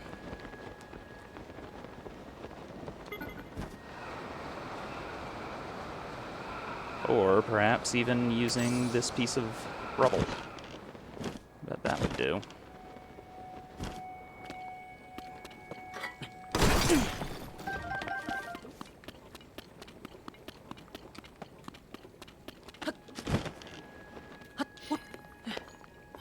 Yes, sunshine?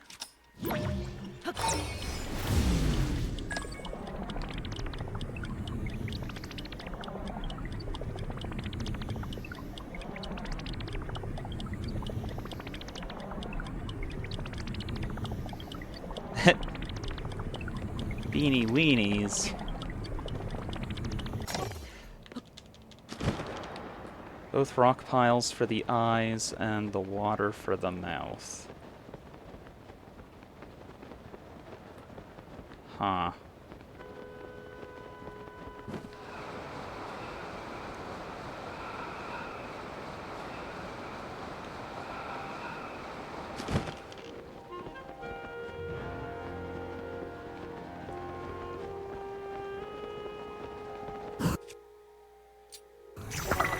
Guess I'll try one more time. Just like I said, I was kind of expecting it to give me like some sort of indication of it being a quest thing. I don't know. Let's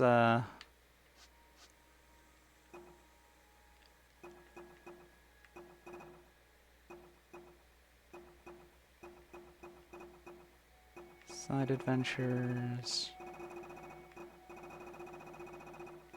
shrine quests, side quests. Little horse, secret spring, picture for the closed stable.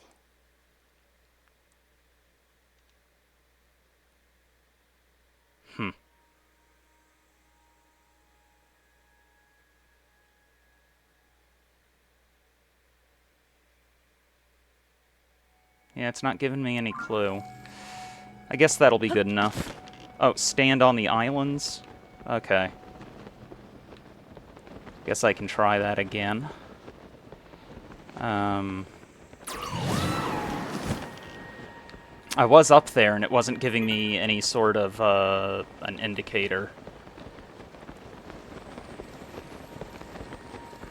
But I was all the way up there just now. It can always be so difficult trying to tell sometimes if you're getting the mechanics right for something or not.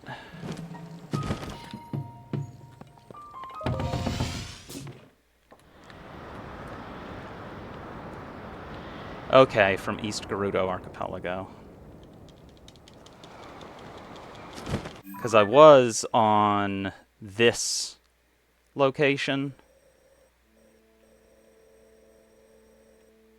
But I can try heading over there.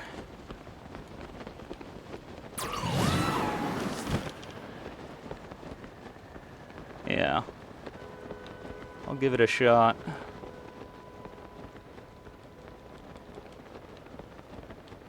Because that one seems like the closest, but I can imagine it being difficult to get in frame. Can probably do it from this lower island here. It's got blocks on it in any case. And there is a shrine up here that we have yet to do, so I might as well do that before jumping down in order to get the last of those frogs.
Well, I guess I'll find out.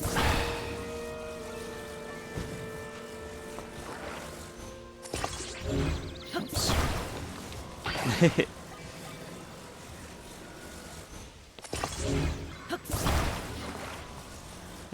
I'll look up a picture or something specifically. Picture for the closed stable 1.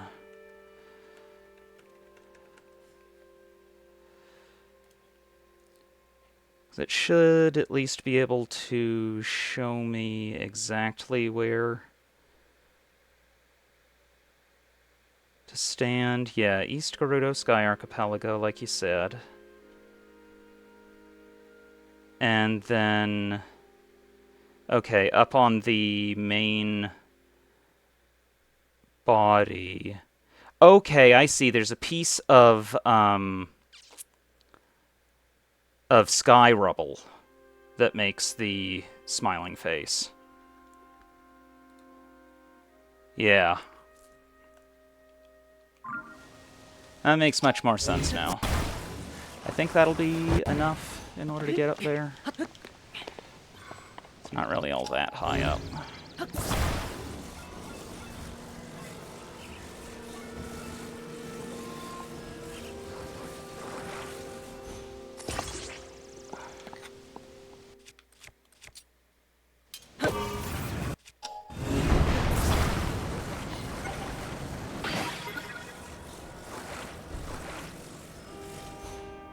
Oh, yeah. This one more is sufficient. Not sure why they did that many. Yeah. That'll do.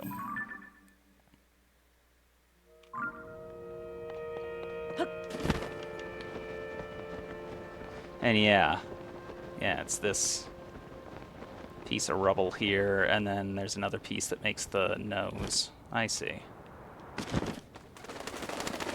Makes much more sense from up here.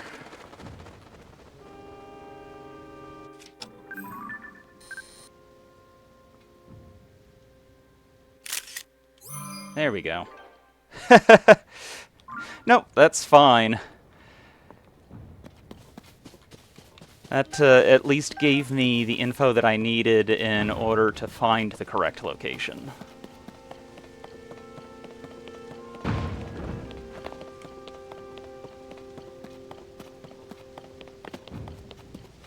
Now, I think this one gives us a bunch of sleds.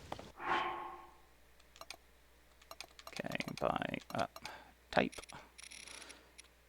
That's a smile I would see in my nightmares. It's definitely something.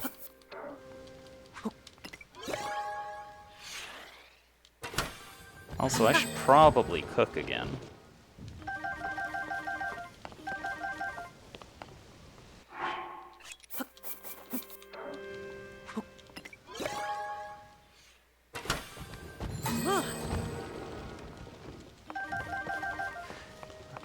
No, I'm not going to put in 5 large charges at this one. These ones I don't need nearly as much. And the large charges, in addition to speeding things up when it's an item that I really need, they're also useful for high battery usage scenarios. If you want to see the silly amount, then we'll have to go to a different one of these. I'm not doing it on this one. Sorry, Sunshine. Gotta watch my charges. The only thing that I really need out of this one is a certain amount of sleds, and really, like, I don't need many more than that. I don't even think this one's necessarily the best location for them. There's only 3 different spots. But, yeah, the East Hebra Sky Archipelago is the best location for those. So, I will load up 5 large charges at the next place that actually has things that it's the best for. Just we're not at one of those currently.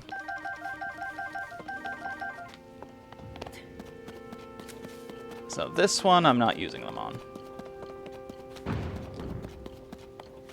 I've only got 14 of them, and the only way that I can reliably get more of them is by going to the depths, and going to the depths in this run is a whole chore. So it's considerably easier for me to just get to a better device dispenser, comparatively speaking.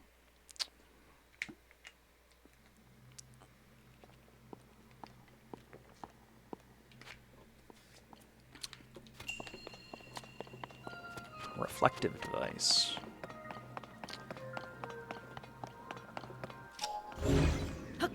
What's kind of fun is there are a few different sky islands that have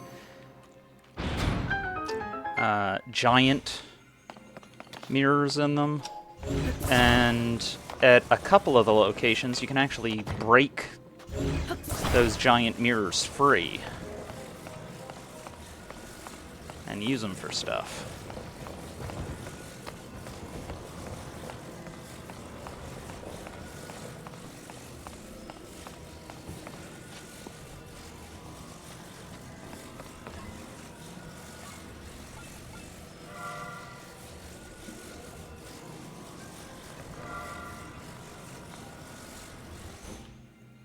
Oh, okay.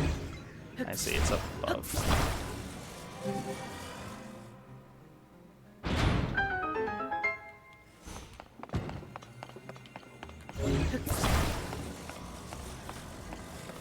Oh, they're just gonna keep on giving us ones.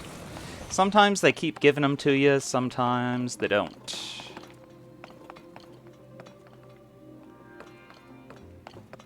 So it looks like I actually needed this one to still be there.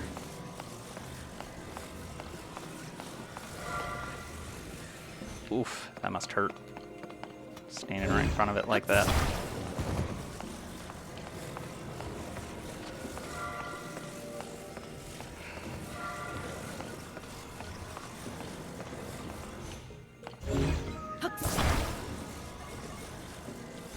And... ah, yes. This one was meant to at least start off going this way.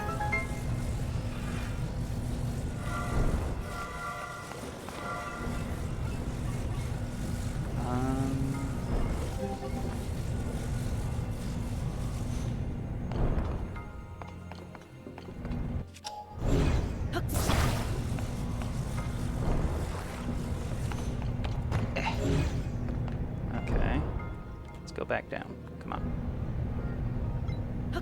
Yeah.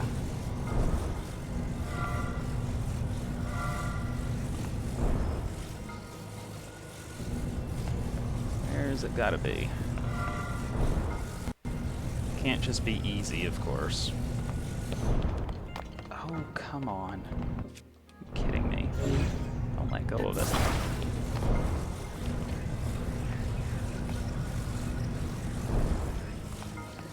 Okay.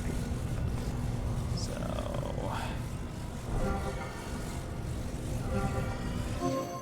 there.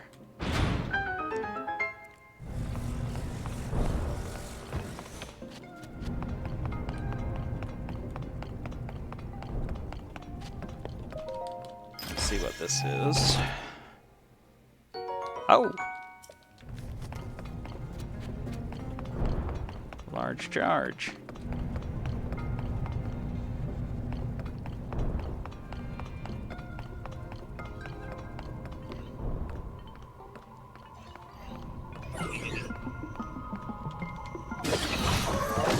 Ow.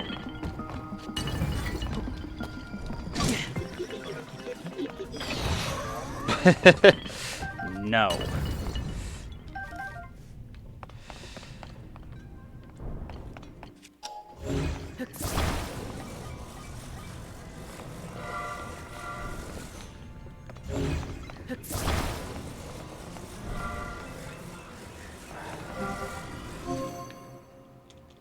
And there.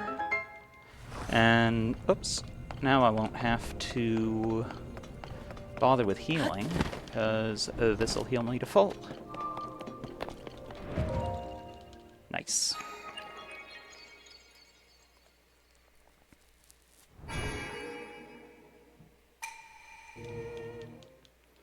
Just now noticing we're only one away from 75 followers.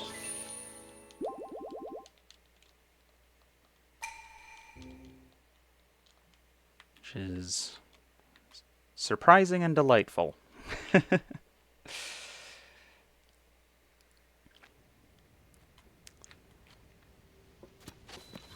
Really only doing this as a casual thing, so it's very flattering.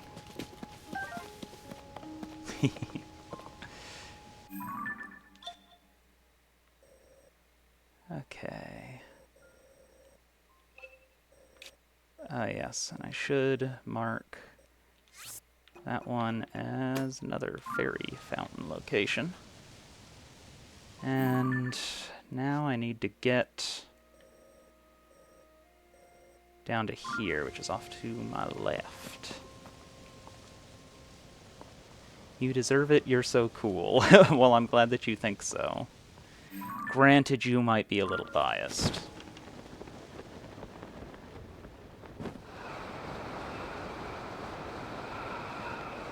I bet there's maybe a Korok or something. Or not. Or if there was, I couldn't see it, but that's alright. Is this the right direction? No, I need to go to my right.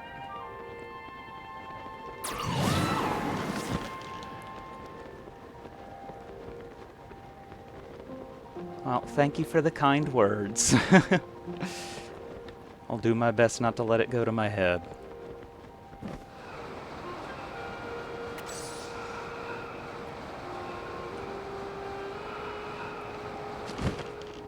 Let's see.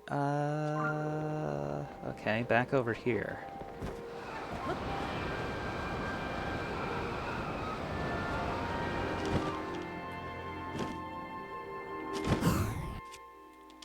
And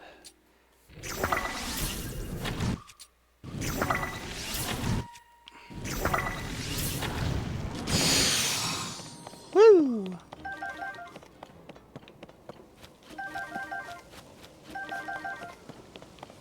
Got him.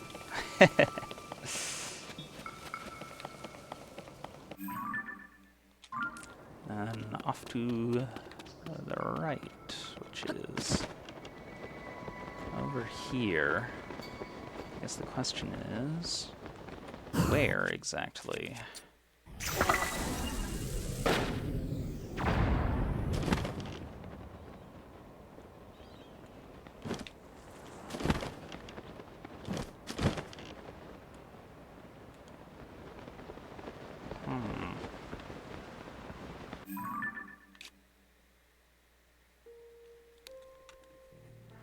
Well, I guess I will switch into my Zora gear.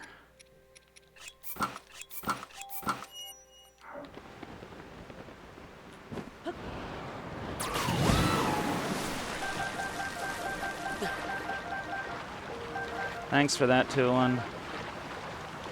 Really needed that.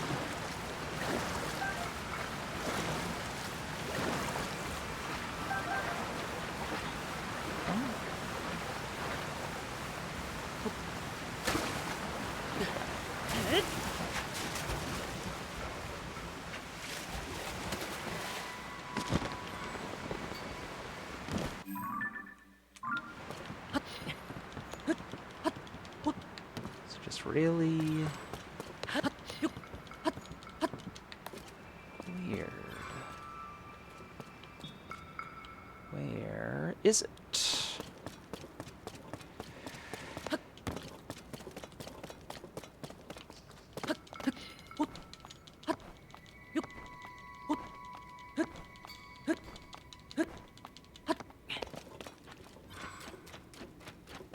Don't see it anywhere along here. I wonder if it's in another cave. Must be.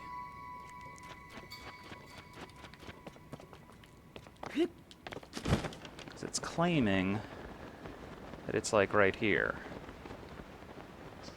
And it is definitely not. So there has to be another cave around here. Probably on the opposite side, I'm going to guess. Let's see.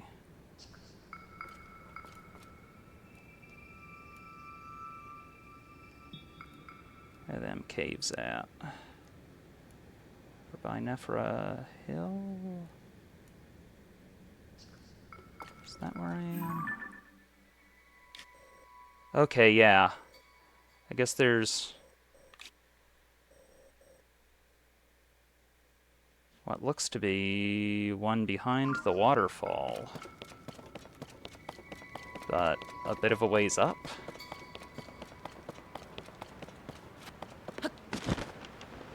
Or, no, just right here. Right here at the tippy top. That works. Ugh. There.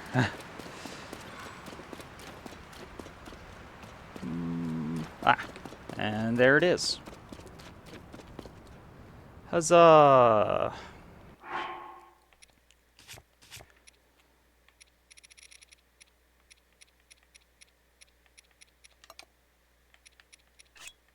Nanners.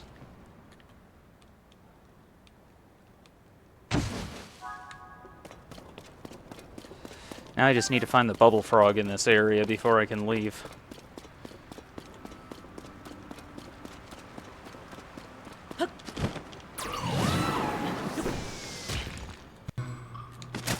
Ah.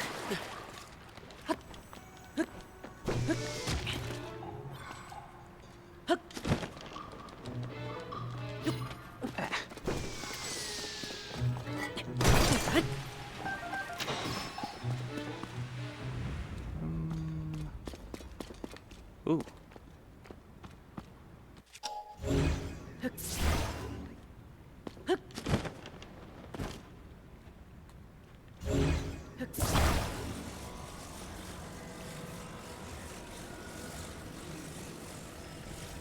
Eh.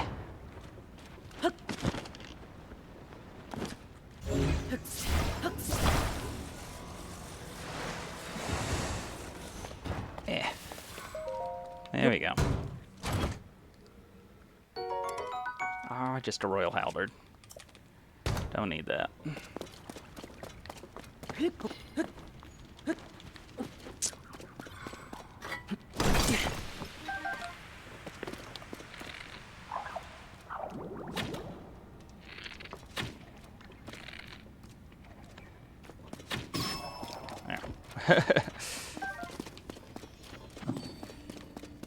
And... bonk.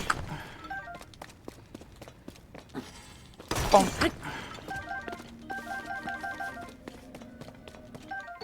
Bubble gem acquired.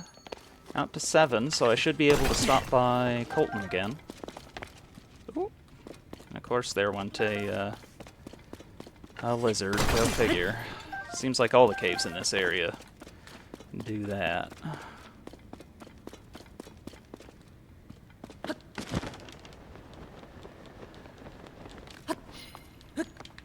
Oof. Ooh, a couple of topazes.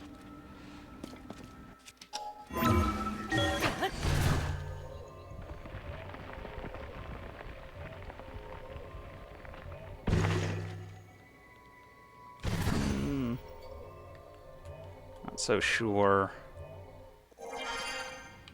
if that actually... Okay, that does exit.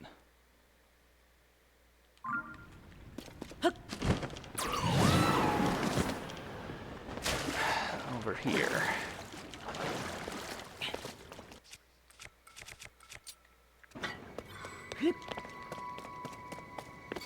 Neat.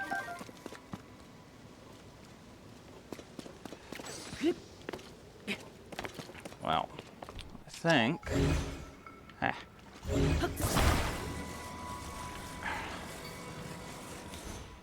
I'll just move this out there and descend up through, and that'll be the easiest way to get back.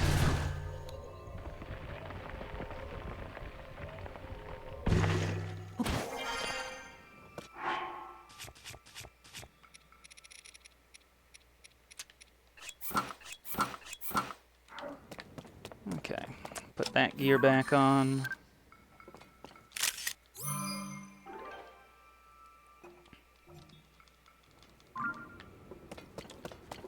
And... okay, so I need to get back over there. So, to that end...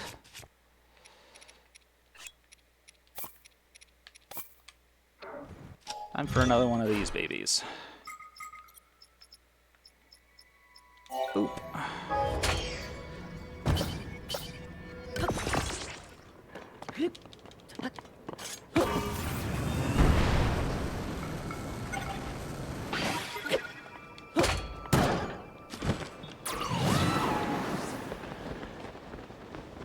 Oh, there's even an Addison over here.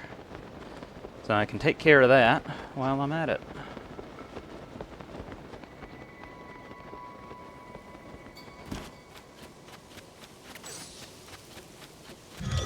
Oops. Okay.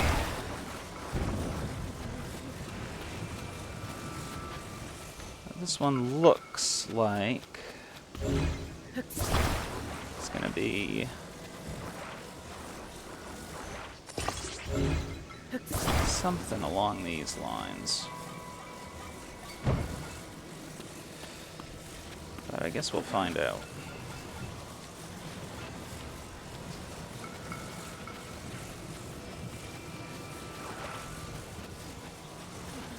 Okay, I guess it needs to be a board.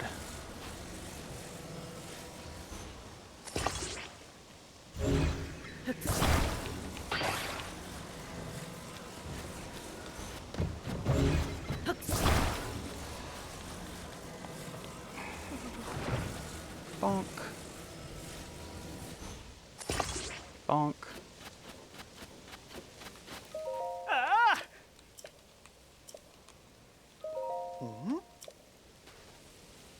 Oops. Not quite. I think what I'm gonna need to do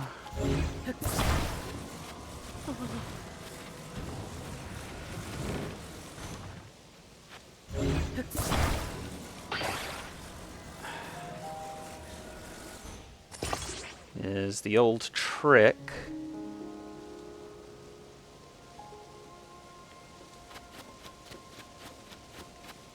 of auto building.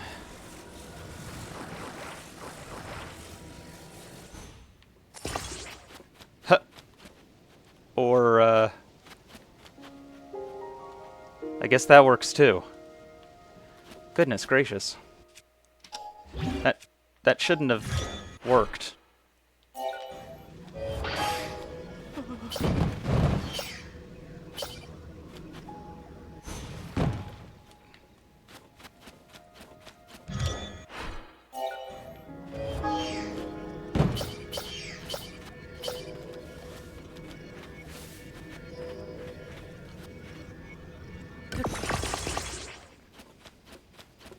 Well, auto-building it like that will get rid of the glue tension, so it shouldn't be putting any torque on anything. So, we'll see. Perfect. Absolutely perfect.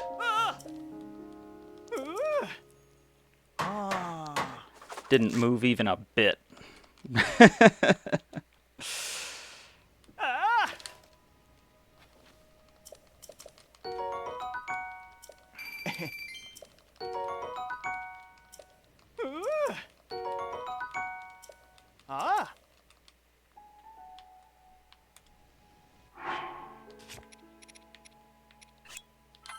Yomp. Okay, so directly across from here, basically.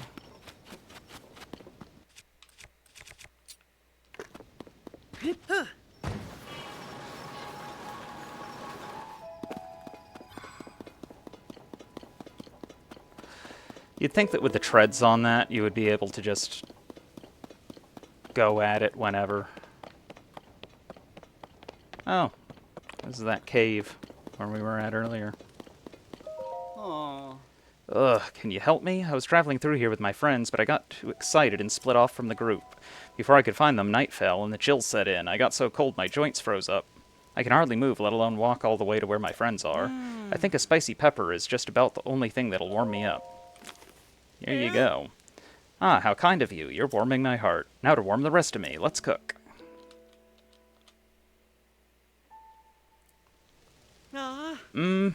Loose and limber. You really saved me there. A seasoned traveler I may be, but I guess even pros make mistakes sometimes. My friends must be worried sick. I'll have to head out soon. Thanks for your help. I owe you one.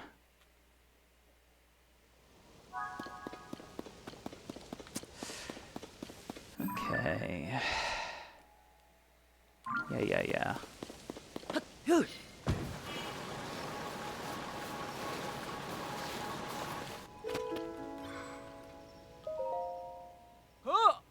Hey, don't get so close to those in uniform. Link will realize it's a trap. Get out of here right now.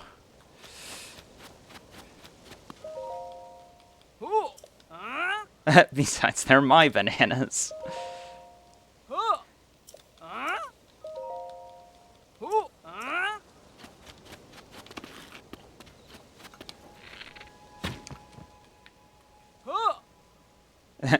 Hey, those are bait for Link. I know they look delicious, but don't get taken in. Just go get your own.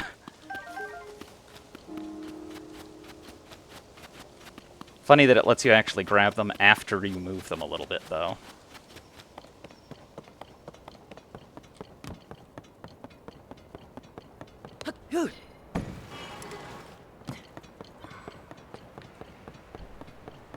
They really don't make homing cart shields last nearly long enough.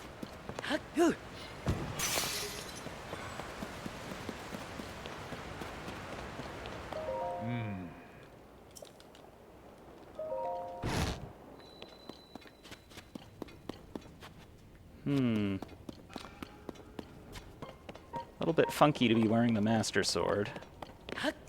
But finally, you've returned after making the necessary offerings. My intelligence sources have confirmed it.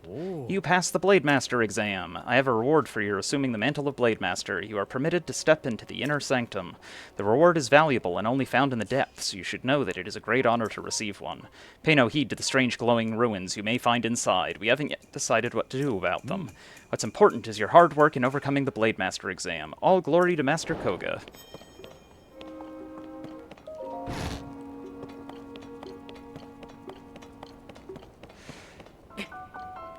And if memory serves correctly, there is a pristine 8-fold long blade in there.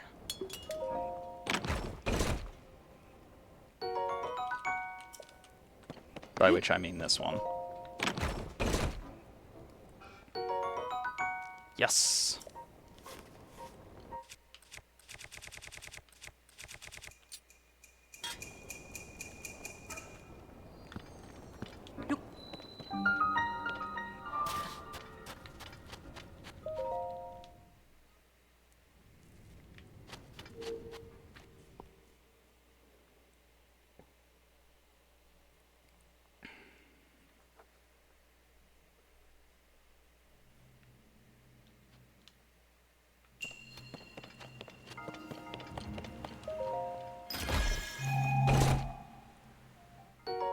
Big battery. Nice.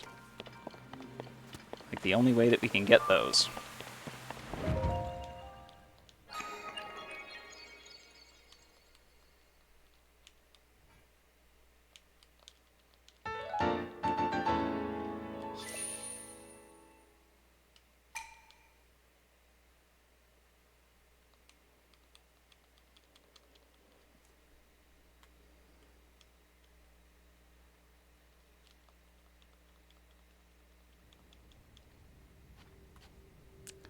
And then the bubble frog in here is in like a funky little spot in the side, I think. I'll need to see. But I believe there's like a tapestry or something like that that's kind of like hanging off on a sidewall.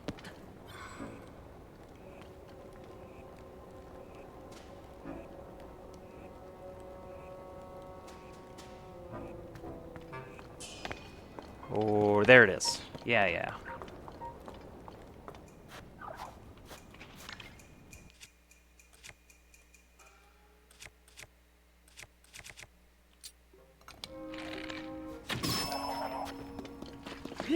Haha.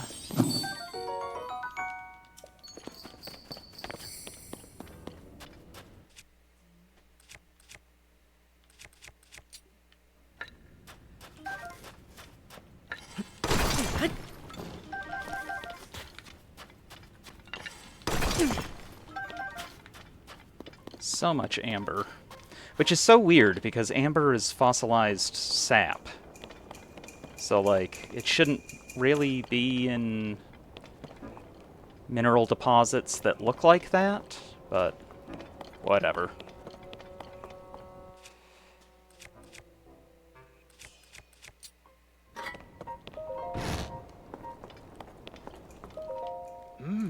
You're now officially a Blade Master. Why not go visit the hideout to spread the good news? Remember, it's in Carusa Valley, north of Gerudo Town. For anyone else, I'd say that's quite a journey, but given that what you're capable of, you'll be fine. Besides, it's important that the Yiga clan knows we have a new Blade Master to look up to. Oh.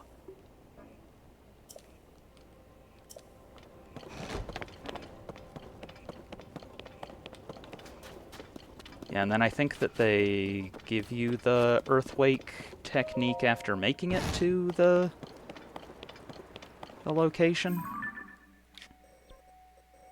But yeah, it's back up over that way, so...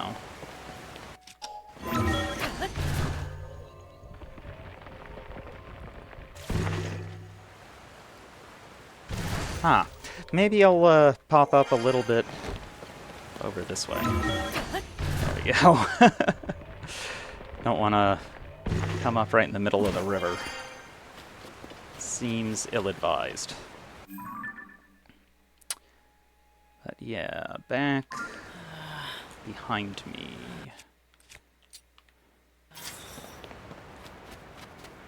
That's where I want to go.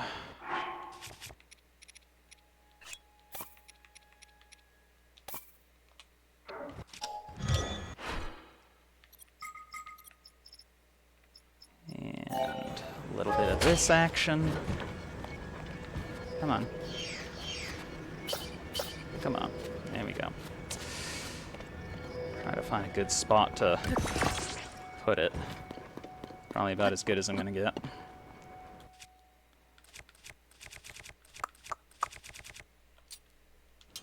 Bonk.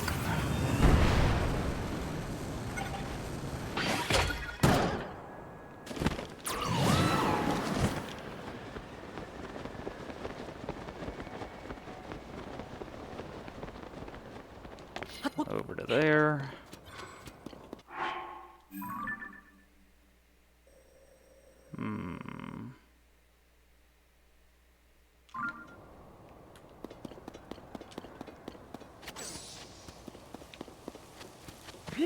Might as well check out the hill over here while I'm at it.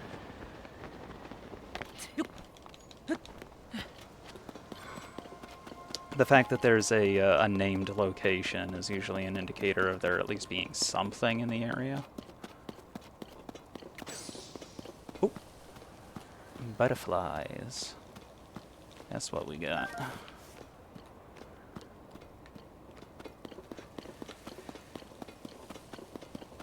I should be able to ascend through that.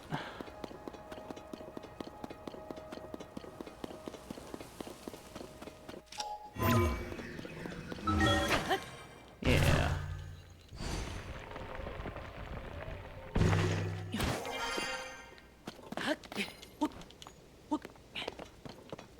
Okay. Not far now.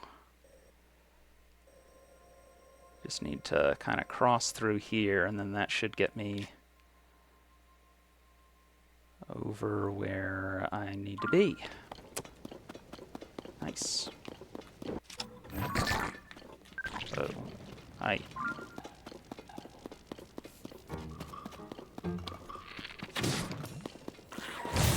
Oof. Boy, those things have range.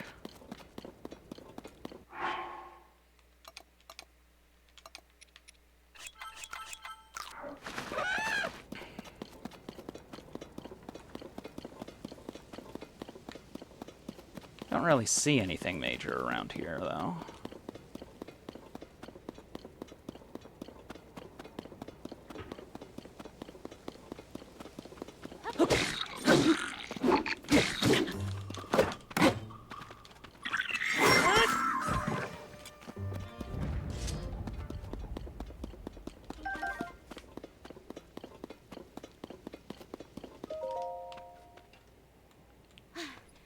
Yeesh, I didn't know if I'd make it out of that one. Thanks for the save. This isn't much of a reward, but I hope it helps. Ooh, cheesy risotto. Oh. I'm still chasing down the biggest mystery in Hyrule, the geoglyphs. I rushed over as soon as I heard the rumors that a geoglyph was spotted around here. I take it that if you're here, you're after the same thing? Well, I nailed it, didn't I? The problem is I've walked all around the area, but haven't found the geoglyph that brought me here. But complaining about it won't get any results. I'll rest for a bit and pick up the search again soon. See you around, and best of luck in your travels. Well, I actually need that in order to recover from taking that hit. Okay. I'll get up this.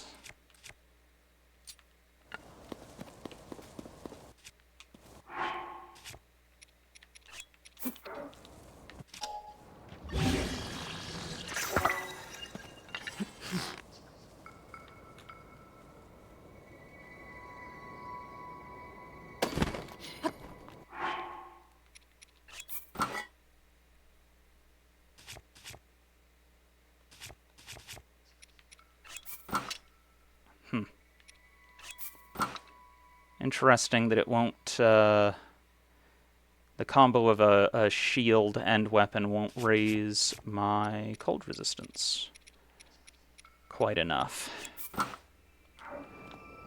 But you know what? That's fine.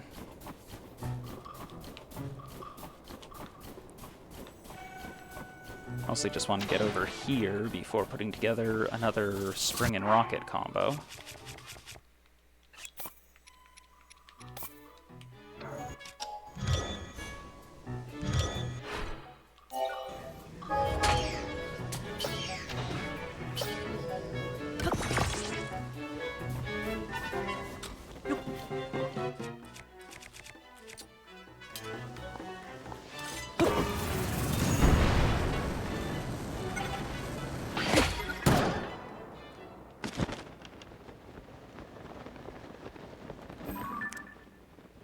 is that?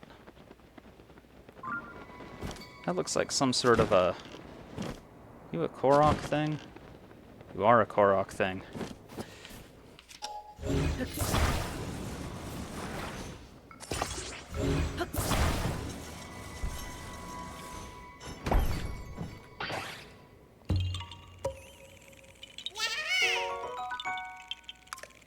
The hip.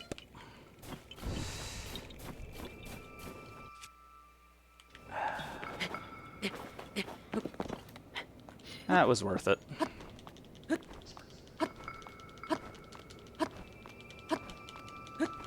thing I've got this much stamina.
There.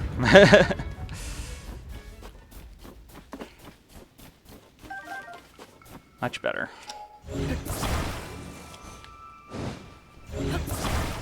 I took down a Thunder Gleeok but died in the process, so it didn't count. I'm mad. Yeah, that would be frustrating. Those guys are no joke.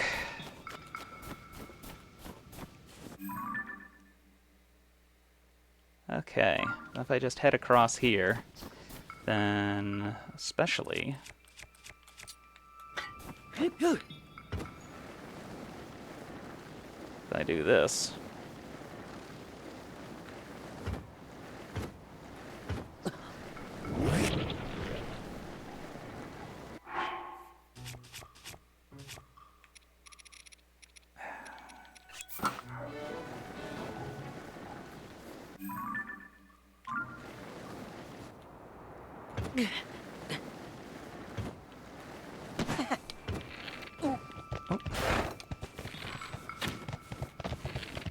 Ah!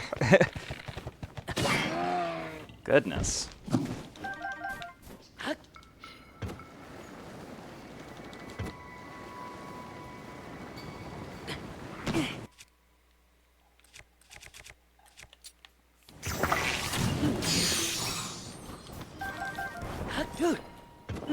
Oh.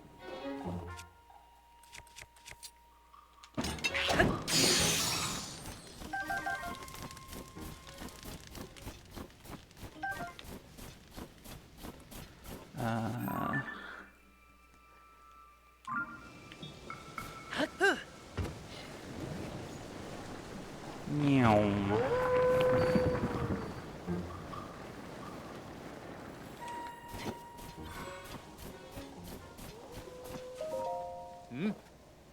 Hey, don't get near me dressed like that. What if they get suspicious of me too?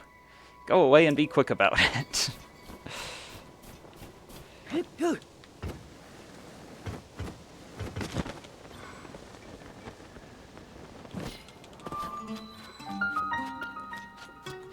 Oh, and I'm sorry about that, Sunshine. Too bad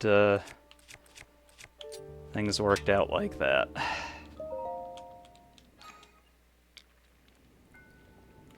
I am sure you can do it again, though.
Guess the question is, where's the chest, though? Looks like it's over there.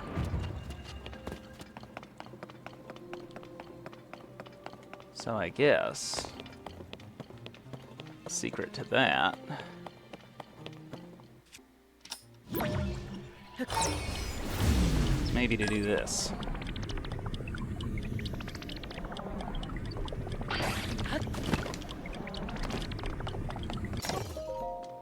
That'll do. Oh, good. That was worth it. Even if I do have to stick this back on.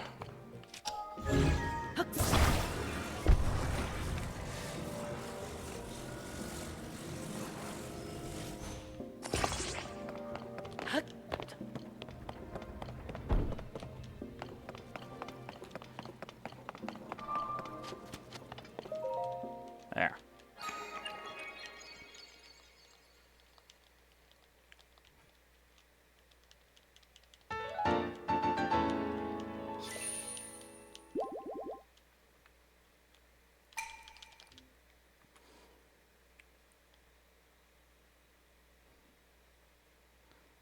Okay.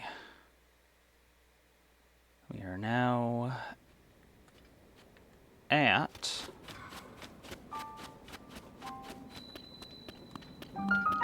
the Yiga clan hideout. I think that's actually a good spot to end for now.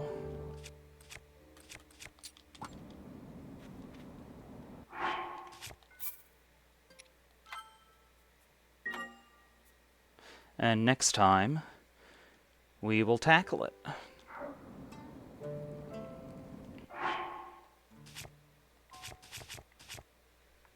So, thanks everybody for coming on in. I hope that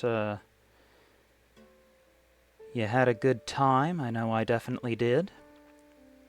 And our good friend Soph Almighty appears to be online, so I think we will go and raid her. She's a great artist and a good friend. So take care, and I'll see you all next time.